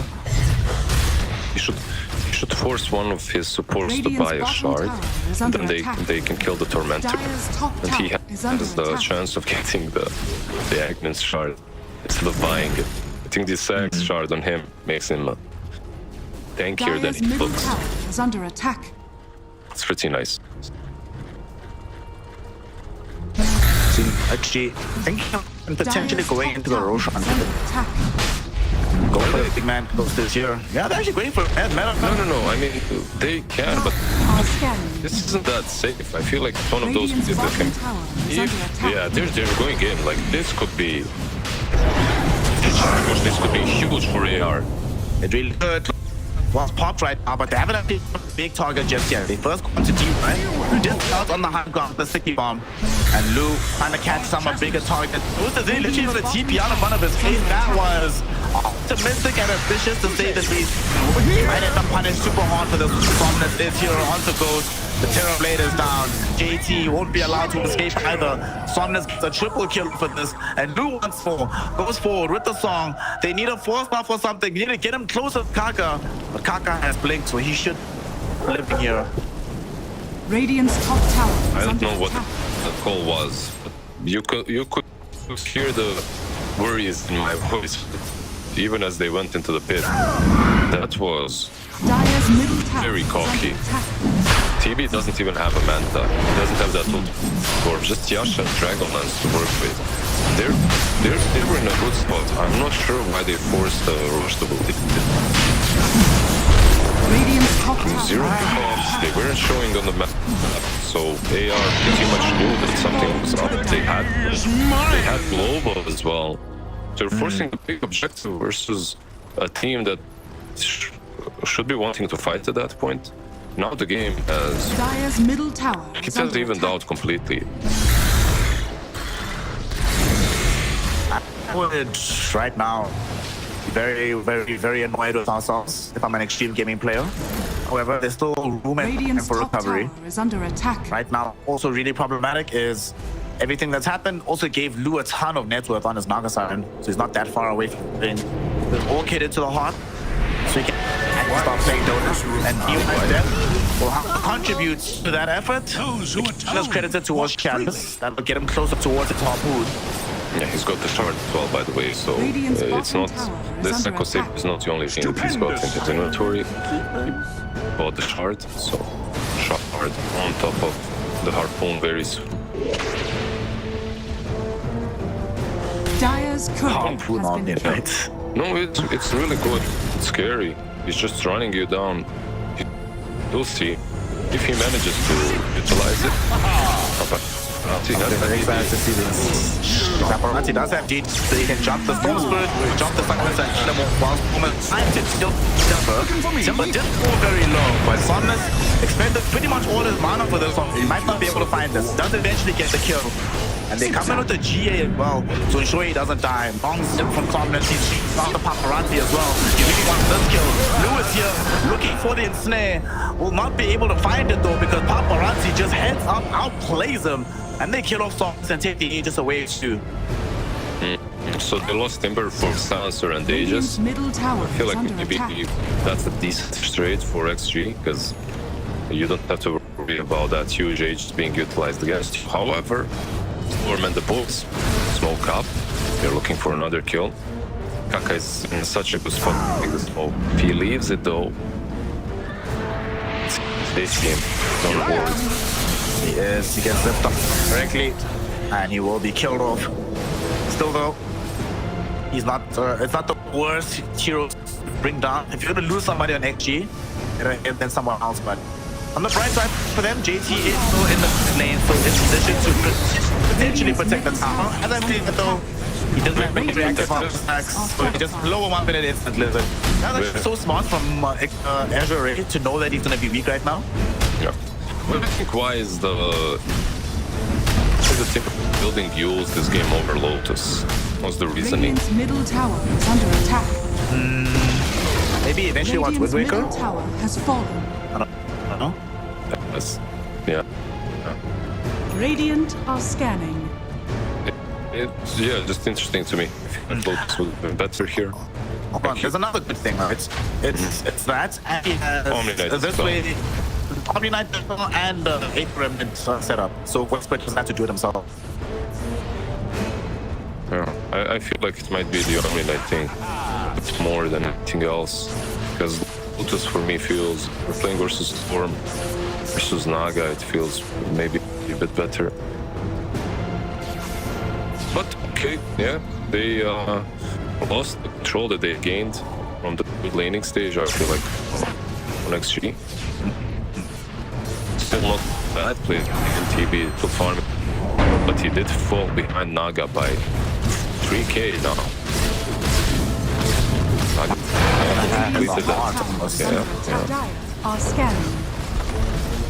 And with TB in his compounds, he's still going into a butterfly for himself. Radiant's top So tower she'll has have fallen. butterfly, she'll have hearts. She'll be tanky here, but killing him will not be easy. Right now, XG, they want to set up for some kill potential to stop them. Hawkeye dove forward, but outplays him with the zippo. Might still end up dead though. Local sevens. Protect the Storm Spirit. Kill off Kaka.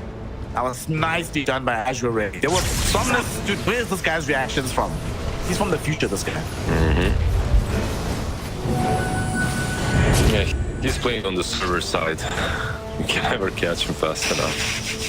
Smoke. 4 heroes were smoked up here. Aries waiting on the high drop, breaks the rest of the smoke. They jump onto JT and they kill him off again. Nothing. Blast will be there. JT gets full time, and he does now zip himself away. The Omni-Knight will turn around and kill off DY. So Tech gives up his life for the cause. Make sure his fellow goblin ends up surviving. But man, this damage output onto Timbersaw is really problematic right now. I feel like they don't have enough, Radiant's middle enough sustain tower is under as well attack. on XG to deal with what the Azure is bringing, and the Azure on the other hand with the Omni-Knight. Radiant's bottom Even if they tower is die, under even if attack. they make a mistake or two, he's just there to heal them up. Heavenly Grace, Purification. They can just continue fighting. I'm hyped now. With Poon being available for Palace, I just want to see them fight. I really want to see this. I'm excited. Gas me up. Yeah, I would see the same from XG. They need to, but the problem for them, if they want to fight, they can either do this. They have to smoke. And Look at this Silencer breaks. silencer. Take the smoke, get the additional vision out as well. Should die for this, but nobody else will get taken out. And I'm not sure they have actually planted down the Observer Ward, so this might stand for quite some time, giving some really excellent vision to Azure. Yeah, hashtag excellent word, I would say, for Silencer. Still didn't have global, so this death not really that important for him. And for Xtreme Gaming, they need to get more of these smoke plays. I feel like that's the only way they play the map at the moment. Smoke with lasso, kill off someone, go back to farm. Rinse and repeat. Global silence right now for Azure, right? So such plays very hard to accomplish if you don't find Tianming. Silence. What a hero. What a hero right now. I just love the ebbs and flows of Dota. And you know, we were talking about like how game has so much far fewer stuns, and how with stuns being less prevalent, slows and the like gain an extra value. That also means silences become super high value because all of their values were left unchanged. Radiant's courier has been killed. I agree, the courier was flying out AT and he doesn't have TP now. He's scouted and I believe this is a dead Timber, just a matter of time. Oh no. Feels bad, man. It's best to get away from this, but you know, you were mentioning earlier for Kaka, sometimes things are just going so well. You get a nice kill, he even rewards you with the root. Well, other times he punishes you. He's like, oh, you're bringing a courier? Tough luck, buddy. Why didn't you have a TP already? Penalty. Radiant's top tower is under attack. Back again in 10 seconds. Indeed, it's full combo. He actually used it. He's gonna die. Hey, Saunders. Him and Chalice just won today in the second game. He's also on Arcane Rune, which was a major help in that hunt. So with Spirit unfortunately died immediately Radiant's top tower after is Timber falling. does on top lane. They're also being pushed in. Lou is going for their Tormentor. Holy smokes. Like Radiant's this top game, tower is under attack. well, then they do that one rush fight and everything changes from that point. Now they're 10k behind. Yeah. Timber is the one that feels like Omni Knight felt, right? Like Omni felt, yeah, I can do a lot, whatever. But Timber was a beast, and now Timber just feels very relevant. And I still don't agree with the Yules. I'm sorry. I feel like a rare thing from JT. I think Lotus is just as good. The bonus armor would have been nice as well. Bonus armor would be good. Potential reflection on Electric Vortex would be hilarious. Dire's bottom But none tower of is under those are attack. available. His team will smoke though. They come across Lou, who trigger off the song. 3 They wanna heroes fight. put indirectly. They could fight on top of this. They do have the global silence as well if they want to try and trigger it off. They haven't decided to use it just yet. Somnus is coming in for a pincer maneuver, going directly onto D1. They want the techies, and they should be able to do them during the global silence. At the same time, they're now thinking about pressing into challenge. But let's try and find them. What's about the GA? This meta. Putting in some work right now on their behalf. At the back end of the fight, Paparazzi blinks in and kills off the silencer. He does, but the question is, can he escape? Astro Step available again in 1 second. But it comes a little bit too late. He had no answer to dispel the whole hit. And he does end up dead. Yeah, they have all the Yule Scepters to dispel Omni Knight spells, but they don't matter at some point. You just cannot fight. He pops the GA at the same time as Global, and you're thinking, okay, do I Yule myself to dispel the Global, or do I Yule the target that my TB is hitting to dispel something from the Omni so that he can actually make a difference in fights? This Omni Knight, it's very neatly. Like I was talking about Bat and how he put everything together for Radiant. I feel like Omni Knight is doing the same for Dire. Dire's middle this tower point. is under attack. He's also just, chilling in the pit. Hanging up. He's had a hard day at work. He can relax a little bit. Roshan comes literally as Lou comes to the twin gate. So, perfect time to arrive. Xtreme Gaming, nowhere near being positioned enough to contest this. And unlike what we saw with the other Roshan attempts, there's no way that you're gonna end up getting triple kills. So it's a free Aegis and cheese for Azure.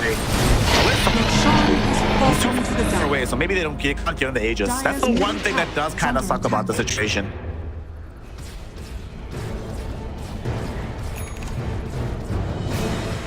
He's got a Revenant's Bush, by the way.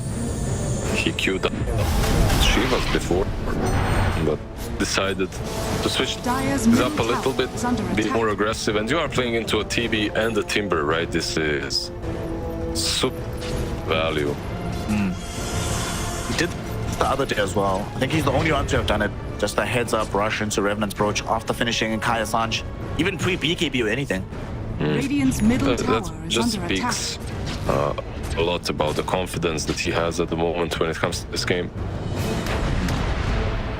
Radiant's It's top two tower crew is under attack. smoked up, heading up, Dire's middle up tower onto the is map. under Doesn't attack. seem like they anybody immediately, but if they go deeper, it might come across JT and the boys. And they could go all the way across. I mean, Lou does have access to the Song of the Fire. They have Global. Thomas just zips in. He's not scared of anything right now. Even without the Aegis, he feels pretty much immortal. He jumps on the Kaka and kills them all. And the rest of XG, let this happen. They just back off. Yeah, he's got cheese, I guess that's why. Song, they are trying to find JT, but this should not be a catch, right? He's too far. You see? He's too far, yeah. Storm top lane, oh my god, serious cheese, damn. Oh my goodness. If Paparazzi was just a tiny little bit quicker, like he was just a tiny little bit quicker with using DD, it's hard. Like, you don't expect. Yeah. It's hard to know exactly what's up. We have a drag back onto Lou. He does have the Aegis and will end up dead. So Paparazzi is able to use a double damage loop onto the Naga. And she's already expended Storm trying to kill JT. So I'm not sure this is the safest place to be for Azure right now.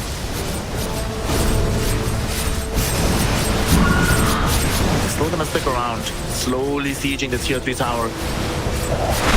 UI only returning in about 30 seconds. If you with them though, if you're bad, you have force, you have Yules, Radiant are scanning. so it's not that terrible.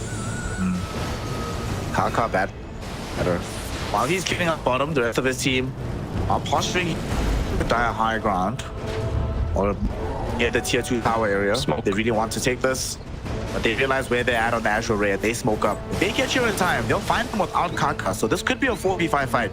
Kaka did just pick up BKB, so it behoove him to finish off this fight before the Batrider arrives. Top tower And look at this, JT, he's super far forward, but so is Ghost. They come to the back lines looking for paparazzi, but he just dissimulates away. And now suddenly they're the ones that And might now- have to watch their positioning. Yeah, because Kaka is now coming from the back, right? And he has the BKB.